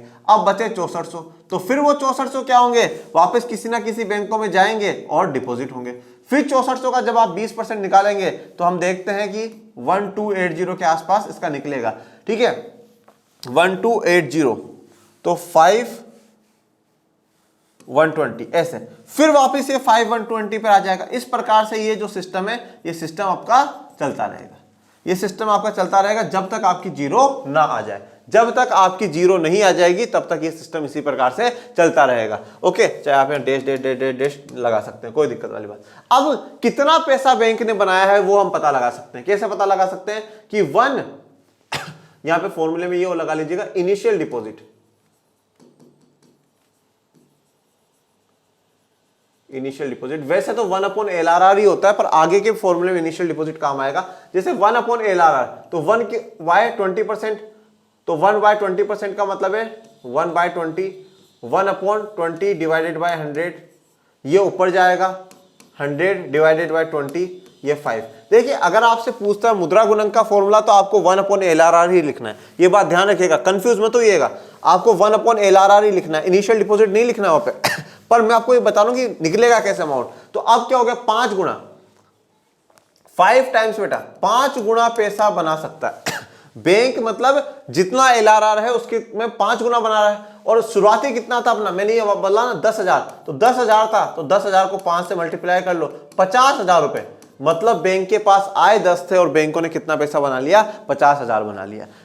यह है बैंकों की विधि, यह है बैंकों का साख सर्जन करना। इसीलिए कहा जाता है कि पैसे से ही पैसा बनता है। अगर आपके पास पैसा है, देखिए 2 प्रकार के लोग होते हैं। एक ऐसे लोग होते हैं जो पैसे को खुद पे खर्च कर लेते हैं, कैसे, खा लेंगे, पी लेंगे, घूम लेंगे, फिर लेंगे, मौज कर लेंगे, ये पैसा खत्म। और कुछ लोग ऐसे होते हैं जो पैसे को निवेश करते हैं, कहीं पर जमीनें खरीद ली, कहीं सोना चांदी खरीद लिया, कहीं बैंक में एफडी आरडी करा रहे हैं, कहीं कोई छोटे मोटे बिजनेस में पैसा लगा रहे हैं, क्योंकि उनको पता है ये आज हमारे हाथ से जा रहा है पर हमें कल को लाखों करोड़ों कमा करके देगा। अब अपन लोगों को क्या करना है, जैसे अपन है ना, बहुत से बच्चों को मैं देखता हूं कि वो किताबें ला ला करके तो रख लेते हैं, सर ये वाली ऑथर की बुक ले आया, मैं ये वाली ऑथर की बुक ले आया। बच्चों को छोड़िए, जो बड़े बड़े भी होते हैं ना, उनकी मैं देखता हूँ सब इस ऑथर की किताब पढ़ रहे हैं, मोटिवेशनल इस ऑथर को इस ऑथर। अरे भाई सिर्फ किताबें लाने से कुछ नहीं होता, किताबें पढ़ने से ज्ञान बढ़ता है। तो किताबों से जब पढ़ोगे तो ज्ञान बढ़ेगा, उसी प्रकार से पैसे से पैसा बनता है, तो ज्ञान से ही ज्ञान बढ़ेगा। चलिए अब दूसरा हमारा नेक्स्ट जो टॉपिक है, मुद्रापूर्ति के नियंत्रण के नीतिगत उपकरण। अब देखिए, आपने देखा कि जो केंद्रीय बैंक के फंक्शन है, उन फंक्शनों में एक फंक्शन था मुद्रापूर्ति। पहली बात तो मुद्रापूर्ति होती क्या है? मुद्रापूर्ति का अर्थ होता है बच्चों मनी सप्लाई। मुद्रापूर्ति का अर्थ होता है मनी सप्लाई। मनी सप्लाई का मतलब यह होता है कि एक समय पर हमारी अर्थव्यवस्था में कितना पैसा है, ठीक है, पैसा जारी करने वाला कौन है? रिजर्व बैंक ऑफ इंडिया है। तो रिजर्व बैंक ऑफ इंडिया को पता है ना कि भाई मार्केट में इतना पैसा है और इतना नहीं है, तो मुद्रापूर्ति कितनी है। अब अगर ज्यादा पैसा मार्केट में होगा तो महंगाई आएगी, क्योंकि लोगों के पास ज्यादा पैसा होगा, वो ज्यादा डिमांड करेंगे, तो फिर बनाने वालों को लगेगा यार बहुत पैसा आ रहा है, तो चीज बढ़ा दो, प्राइस बढ़ा दो। और अगर पैसा कम हो जाएगा तो मंदी का दौर आ जाएगा। तो इसलिए मुद्रापूर्ति, मनी सप्लाई को भी कंट्रोल करना बड़ा जरूरी होता है। और इस मनी सप्लाई को कंट्रोल करने के लिए दो प्रकार के उपाय केंद्रीय बैंक अपनाता है। एक होता है मात्रात्मक और दूसरा होता है गुणात्मक। मात्रात्मक का मतलब होता है बेटा क्वांटिटेटिव, ठीक है, क्वांटिटेटिव, क्वांटिटी कितनी है, मात्रा कितनी है। तो मात्रा को कंट्रोल करने के लिए कुछ उपाय अपनाता है। जैसे पहला है बैंक दर। बैंक दर, फिर इसके अलावा हम कह सकते हैं एलआरआर। तो एलआरआर में आपका सीआरआर और एसएलआर दोनों आ जाएंगे। फिर उसके बाद आएगा रेपो रेट, हिंदी में भी रेपो दर कहते हैं, रेपो रेट। और फिर एक आती है रिवर्स रेपो रेट। अब यहां पर मैं आपको थोड़ा सा इनके बारे में बेसिक बता देता हूं, जिससे कि आपको ये चीजें समझ में आ जाएंगी। बैंक दर क्या होता है बेटा? बैंक दर ये होता है कि जब भी बैंकों को पैसों की जरूरत पड़ती है तो किसके पास जाएंगे? सेंट्रल बैंक के पास जाएंगे। सेंट्रल बैंक इनको पैसा देगा। अब जब सेंट्रल बैंक इनको पैसा दे रहा है तो ये भी तो बैंक से ब्याज लेंगे ना, केंद्रीय बैंक बैंकों से ब्याज देगा। देखो बैंक, जैसे मान लीजिए मैं सेंट्रल बैंक हूं, आप एक बैंक है, आप मेरे पास आए पैसा लेने के लिए, मैंने बोला हाँ ले जाओ पैसा, ये लो उधार, पर मैं आपसे ब्याज लूंगा ना, तो ये जो ब्याज कितना ले रहा हूं, 5%, 8%, ये जो रेट है ना, इस रेट को क्या कहा जाता है? बैंक रेट कहा जाता है। और ध्यान रखिएगा, बैंक रेट हो, सीआरआर हो, एसएलआर हो, रेपो रेट हो, रिवर्स रेपो रेट हो, ये सब जो तय करेगा वो केंद्रीय बैंक तय करेगा। किसी बैंक तय करने का वो पावर नहीं है, केंद्रीय बैंक तय करेगा। कितनी बैंक रेट होगी, कितनी रेपो रेट होगी, कितनी रिवर्स रेपो रेट होगी, कितनी सीआरआर होगी, कितनी एसएलआर होगी, ये सब कौन तय करेगा? ये बैंक रेट, केंद्रीय बैंक तय करेगा, ठीक है। तो ये तो हो गई बैंक दर। सीआरआर क्या होता है? जो बैंक होते हैं, जो व्यापारिक और जो वाणिज्यिक बैंक होते हैं, उनके पास जितना भी टोटल अमाउंट है उसका कुछ प्रतिशत सेंट्रल बैंक के पास रखना होता है, उसको अपन क्या कहते हैं? सीआरआर कहते हैं। और जो खुद के पास, बैंकों को खुद के पास ही रखना होता है, उसको हम लोग क्या कहते हैं? एसएलआर कहते हैं, सेल्फ, खुद के पास रखना है। आ जाइए रेपो रेट। तो रेपो रेट बैंक दर की तरह बेटा बिल्कुल सेम टू सेम है। यहां पर भी क्या होगा? बैंकों को अगर पैसों की जरूरत पड़ेगी तो वो क्या करेंगे? सेंट्रल बैंक के पास जाएंगे। अब आप बोलोगे सर बैंक दर में और रेपो दर में तो कोई अंतर ही नहीं। अंतर है, बैंक दर लंबे समय के लिए होती है कि साहब अगर आपको कोई बड़ा लोन लेना है तो उसमें ये छोटे मोटे टाइम पीरियड के रहते हैं। रिवर्स रेपो रेट में क्या होता है? जब इन बैंकों के पास एक्स्ट्रा पैसा होता है, अब एक्स्ट्रा पैसा होता है तो ये लोग कहां जमा कराएंगे? सेंट्रल बैंक में जमा कराएंगे। तो फिर सेंट्रल बैंक इनको ब्याज देगा कि अच्छा तुम्हारे पास एक्स्ट्रा पैसा था, तुमने हमारे पास जमा कराया है, तो लो भैया तुम अपना एक्स्ट्रा पैसा का ब्याज पकड़ो। ओके, ये मात्रात्मक है। इससे क्या क्वांटिटी इफेक्ट होगी कि कितना पैसा बैंकों के पास रह रहा है, कितना केंद्रीय बैंक के पास आ रहा है। जैसा उदाहरण के तौर पर मैं आपको बताता हूं, अगर महंगाई का दौर रहेगा, अगर इन्फ्लेशन का दौर रहेगा, तो महंगाई के समय केंद्रीय बैंक ये चाहता है कि जो पैसा अर्थव्यवस्था में चला गया है, ज्यादा पैसा चला गया है, वो अपने पास आना चाहिए, खींचने की कोशिश करेगी। तो क्या करेगा? यहां पे बैंक रेट को बढ़ा देगा। क्यों बढ़ा देगा बैंक रेट को? वो बैंक रेट को इसलिए बढ़ा देगा बेटा क्योंकि बैंक रेट बढ़ा देगा तो कोई भी बैंक केंद्रीय बैंकों के पास पैसा लेने नहीं जाएगा, और जब इनके पास ही पैसा नहीं रहेगा तो ये लोगों को उधार ही नहीं देंगे, और यहां पे फिर बाद में कम कर देगा डिफ्लेशन में। सीआरआर में भी यही है, महंगाई के समय बढ़ा देगा। एसएलआर में भी यही है और इसमें भी यही। बस सीधा सा एक फंडा आपको ध्यान रखना है कि महंगाई के समय केंद्रीय बैंक चाहता है कि जितना पैसा अर्थव्यवस्था में है वो पैसा हमारे पास आ जाए, कम से कम पैसा वहां पर जाए। तो इसी प्रकार से नीति तय होगी।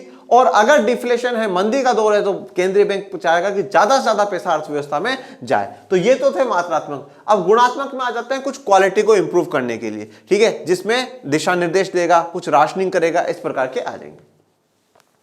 परिमाणात्मक उपकरण में मुद्रापूर्ति की मात्रा को सीआरआर अथवा बैंक दर अथवा खुले बाजार की क्रियाओं को परिवर्तन करते हैं। खुले बाजार की क्रिया में आपको और समझा देता हूं। खुले बाजार की क्रिया क्या होती है? जो सिक्योरिटीज होती हैं सरकार की होती हैं, जो उनको केंद्रीय बैंक के पास अधिकार होता है बेचने का और खरीदने का। तो केंद्रीय बैंक क्या करता है? उनको बेच भी सकता है और खरीद भी सकता है। अब देखो, केंद्रीय बैंक महंगाई के समय खरीदेगा या बेचेगा? पहले तो सोचो, जब बेच रहा मतलब केंद्रीय बैंक के पास पैसा आ रहा है। केंद्रीय बैंक के पास पैसा आ रहा मतलब ये महंगाई के समय बेचेगा। और जब खरीदने का मतलब क्या? लोगों के पास पड़ी है, लाओ हमें दे दो, हम आपको पैसा देते हैं। मार्केट में पैसा छोड़ने की कोशिश कराई जाएगी, तो ये डिफ्लेशन के समय होगा। गुणात्मक उपकरण में केंद्रीय बैंक द्वारा बैंकों को राजी करना शामिल है जिसके द्वारा बैंकों को ऋण देने के लिए हतोत्साहित मतलब डिमोटिवेट करना कि साहब आप ऋण मत दीजिए, प्रोत्साहित करना कि साहब आप ज्यादा से ज्यादा लोगों को ऋण दीजिए, नैतिक दबाव बनाना, ये काम आपको करना ही है, कुछ सीमा, कुछ लिमिट्स लगा देना, इस प्रकार के। अब तक ये स्पष्ट हो गया होगा कि यदि केंद्रीय बैंक कोष अनुपात में परिवर्तन करता है तो उससे बैंकों द्वारा ऋणों के परिवर्तन हो जाएंगे, जिसके कारण जमा और मुद्रापूर्ति प्रभावित होगी। अब यहां तक आपको ये बात समझ में आ गई होगी, अगर बैंक किसी प्रकार के कोष में अगर परिवर्तन करता है तो उससे बैंकों में प्रभाव पड़ेगा और उसका प्रभाव हमारी मुद्रापूर्ति, मनी सप्लाई पर 100% ही आएगा। दूसरा महत्वपूर्ण उपकरण जिसके द्वारा रिजर्व बैंक ऑफ इंडिया मुद्रापूर्ति को प्रभावित करती है वह है खुले बाजार की क्रिया। खुले बाजार की क्रियाओं से अभिप्राय सरकार द्वारा निर्गमित बॉन्ड्स का खुले बाजार में खरीदने और बेचने से है। यह खरीद तथा बिक्री सरकार द्वारा केंद्रीय बैंक को सुपुर्द की गई है। तो ये जो सरकार के बॉन्ड्स होते हैं, ठीक है, उनको केंद्रीय बैंक खरीदने और बेचने का काम करती है और ये इजाजत सरकार ने केंद्रीय बैंक को दे रखी है। जब रिजर्व बैंक ऑफ इंडिया खुले बाजार में सरकारी बॉन्ड खरीदता है तो इसके लिए चेक द्वारा भुगतान करता है। जब खरीद रहा है तो इसका मतलब क्या है? चेक के द्वारा भुगतान कर रहा है, तो पेमेंट जनता के पास जा रहा है, पैसा अर्थव्यवस्था में जा रहा है। ये चेक अर्थव्यवस्था में कोषों की मात्रा में वृद्धि कर देता है, इस प्रकार मुद्रा की पूर्ति बढ़ जाती है। रिजर्व बैंक ऑफ इंडिया का निजी व्यक्तियों अथवा संस्थाओं को बॉन्ड बेचने से कोषों की मात्रा में कमी कर देता है, इसलिए मुद्रा की पूर्ति को भी बदलाव आ जाता है। ये सब मैं आपको समझा चुका हूं पहले। खुले बाजार की क्रियाएं दो प्रकार की होती है, पूर्ण रूप से और रेपो दर से। पूर्ण रूप खुले बाजार की क्रिया स्थायी स्वभाव की होती है, जब केंद्रीय बैंक प्रतिभूतियों को खरीदता है और इस प्रकार व्यवस्था में द्रव्य को प्रतिस्थापित करके तो ये इनको दोबारा बाद में बेचने का कोई वादा नहीं करता है। तो एक तो क्या हो गया कि वो प्रतिभूतियों को खरीदेगा और फिर बोलेगा भैया मैं इनको वापस नहीं बेचूंगा। इस प्रकार जब केंद्रीय बैंक इन प्रतिभूतियों को बेचती है व्यवस्था से बगैर कोई द्रव्य निकाले तो ये इनको दोबारा बाद में खरीदने का वादा नहीं करती है, तो उनको वापस बाद में खरीदने का वादा नहीं करेगी। ये सब कुछ बेटा जो है मैं अभी आपको एक्सप्लेन कर चुका हूं। वन शॉट का जो उद्देश्य है वो ये है कि आपको मिनिमाइज जो है कम से कम समय में बेहतर से बेहतर जो कंटेंट है वो मिल सके। मैं पहले भी डिस्कस कर चुका हूं। फलस्वरूप द्रव्य का प्रतिस्थापन अथवा आत्मसात होना स्थायी स्वभाव का होता है। एक दूसरे प्रकार की क्रिया होती है जिसमें केंद्रीय बैंक प्रतिभूतियों को खरीदती है तथा इस क्रय अनुबंध में प्रतिभूतियों की पूर्ण बिक्री की तिथि और कीमत का विवरण होता है। तो ये दूसरा क्या है, इसमें खरीदा जाएगा और फिर वापस कब उसको बेचा जाएगा और कब बेचा जाएगा, तारीख और उसकी कीमत बता दी जाती है। इस प्रकार विधि के उधार दिए गए द्रव्य को पर ब्याज जो दिया जाता है उसको क्या कहा जाता है? रेपो रेट या रेपो दर कहा जाएगा। इसी प्रकार प्रतिभूतियों को पूर्ण रूप बिक्री के बजाय एक केंद्रीय बैंक एक अनुबंध के अंतर्गत बिक्री कर सकती है, जिसमें प्रतिभूतियों की पूर्ण खरीद की तिथि और वापस खरीदने की तिथि और वापस उसकी जो कीमत होगी वो बता देती है। इसको हम रिवर्स रिपर्चेस रेट या रिवर्स रेपो रेट कहते हैं। भारतीय रिजर्व बैंक विभिन्न परिपक्वता तिथियों के लिए रात भर का, 7 दिन का, 14 दिन का रेपो एवं रिवर्स क्रियाएं करता रहता है। तो देखिए कुछ भी जो है बैंक दर है, सीआरआर है, एसएलआर है, रेपो रेट है, रिवर्स रेपो रेट है, ये कुछ दिन में भी बदल सकती है, कुछ घंटे में भी बदल सकती है और कुछ महीनों में बदल सकती है। कोई ऐसा टाइम फिक्स है नहीं कि साहब अभी 1 दिन में ही बदलेगी या 7 दिन में ही बदलेगी। यह क्रियाएं भारतीय रिजर्व बैंक की मौद्रिक नीति का प्रमुख उपकरण बन गए हैं। रिजर्व बैंक ऑफ इंडिया मुद्रा की पूर्ति को इस दर में किस पर वह व्यावसायिक बैंकों को ऋण प्रदान करती है, परिवर्तन करके प्रभावित कर सकती है। भारत में इस दर को बैंक दर कहा जाता है। तो रिजर्व बैंक ऑफ इंडिया मुद्रा की पूर्ति को इस दर में किस पर वह व्यावसायिक बैंकों को ऋण प्रदान करेगी, किस समय व्यावसायिक बैंकों को ऋण प्रदान करेगी, ठीक है, और कितने पे करेगी, इसको क्या कहते हैं, बैंक दर कहते हैं। बैंक दर में वृद्धि से व्यावसायिक बैंकों द्वारा लिए गए ऋण अधिक खर्चीले हो जाते हैं, जिससे व्यावसायिक बैंकों के कोषों में कमी आ जाती है। इस प्रकार मुद्रापूर्ति कम हो जाती है। अगर ज्यादा रेट है तो जैसे आज आप मुझे एक उदाहरण दीजिए, जैसे मान लीजिए किसी बैंक में आप जाते हो और वो बैंक बहुत ज्यादा ब्याज आपसे लोन पर ले रहा है, तो आप सोचोगे यार अभी नहीं लेते, कुछ समय बाद लोन ले लेते, तो आप पैसा नहीं लोगे। इसी प्रकार से जब एक जो व्यापारिक बैंक है ये सेंट्रल बैंक के पास जाते हैं और देखते हैं यार ब्याज दर तो बहुत ज्यादा है, तो ये भी पैसा नहीं लेते। अब इनके पास, बैंकों के पास पैसा नहीं है तो ये जनता को पैसा नहीं देंगे, मतलब जनता के पास पैसा गया ही नहीं, महंगाई रुक जाएगी। बैंक दर में कमी मुद्रापूर्ति में वृद्धि करती है, और अगर बैंक दर में कमी होगी तो आसानी से क्या होगा, बैंक केंद्रीय बैंक से पैसा ले सकेंगे और बैंक जनता को पैसा दे पाएंगे। अब बात कर लेते हैं कुछ गुणात्मक उपायों की। चयनात्मक साख नियंत्रण, केंद्रीय बैंक द्वारा विशिष्ट क्षेत्रों में विशिष्ट आवश्यकता वाले समूह के लिए चयनात्मक साख के नियंत्रण के उपाय अपनाए जाते हैं। तो इसमें केंद्रीय बैंक ये देखता है कि साहब किसी एक विशेष समूह को या किसी विशेष लोगों को ही तो बैंक लोन नहीं दे रहा, सबको मिलना चाहिए। खेती बाड़ी वालों को भी मिलना चाहिए, उद्योग वालों को मिलना चाहिए, सेवा क्षेत्र वालों को मिलना चाहिए, गरीब को भी मिलना चाहिए, अमीर को भी मिलना चाहिए, ग्रामीण क्षेत्र में मिलना चाहिए, शहरी क्षेत्र में मिलना चाहिए। हर विशिष्ट जो क्षेत्र है उनका ध्यान रखता है। साख की राशनिंग, इसके अंतर्गत केंद्रीय बैंक के द्वारा भिन्न भिन्न क्षेत्रों के लिए साख की राशनिंग अधिकतम सीमा निर्धारण कर दी जाती है। यह सीमा बैंक के अनुसार अलग अलग निर्धारित की जा सकती है। अब देखिए, अलग अलग क्षेत्रों के लिए अधिकतम सीमा कि साहब इससे ज्यादा आप इस सेक्टर को लोन नहीं देंगे, इतना ही लोन आपको देना है, इससे ज्यादा नहीं देना, और अलग अलग बैंकों के लिए अलग अलग हो सकती है, इसको देना है और इसको नहीं देना है। नैतिक दबाव, इसके अंतर्गत केंद्रीय बैंक व्यापारिक बैंकों को सलाह व मार्ग प्रदान करता है और इसी के द्वारा उनकी साख निर्माण नीति को नियमित करने का प्रयास करता है।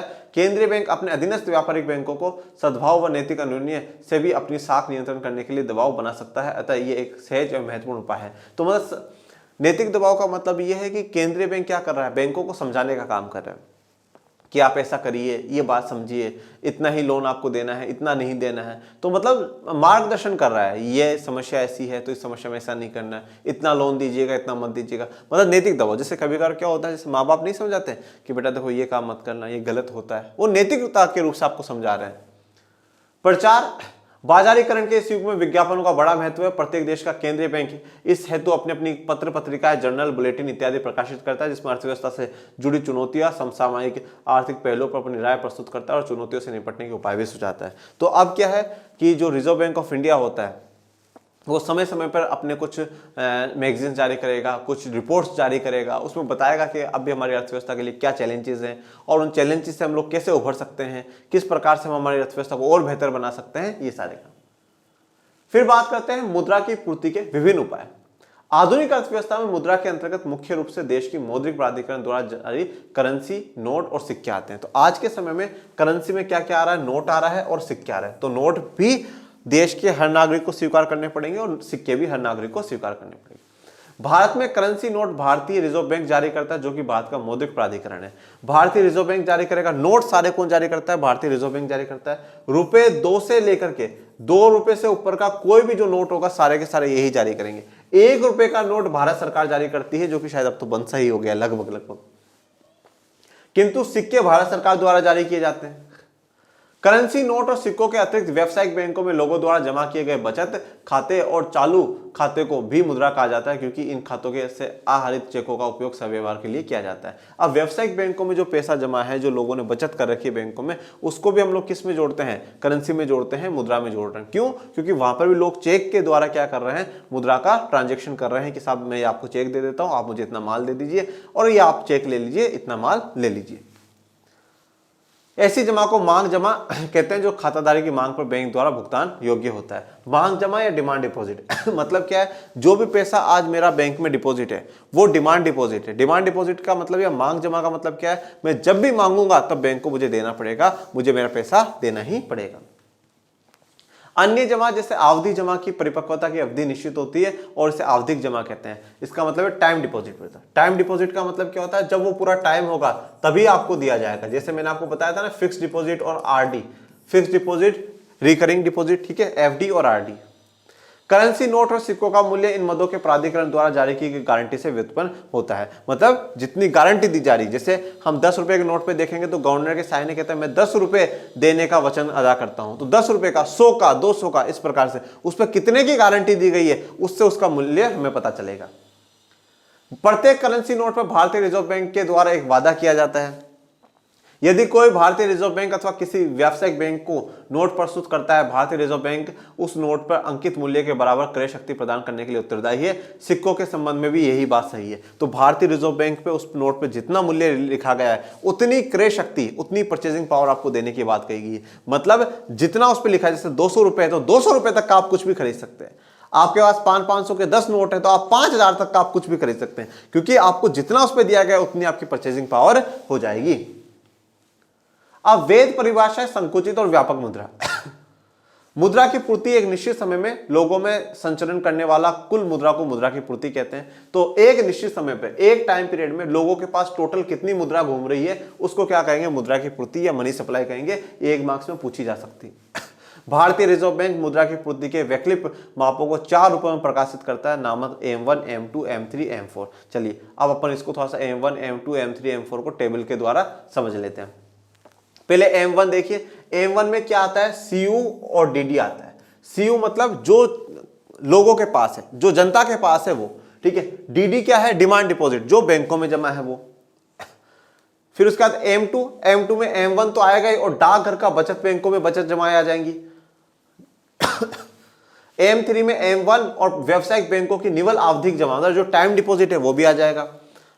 M4 में M3 डाकघर की बचत संस्थाओं में कुल जमाएं राष्ट्रीय बचत प्रमाण पत्रों को छोड़ करके। तो चलिए अब मैं आपको एक टेबल बनवा देता हूं जिससे आपको थोड़ी सी आसानी हो जाएगी। तो अपन जैसे ये अपना M1, M2, M3 और M4, पहला है अपना CU मतलब जो लोगों के पास है।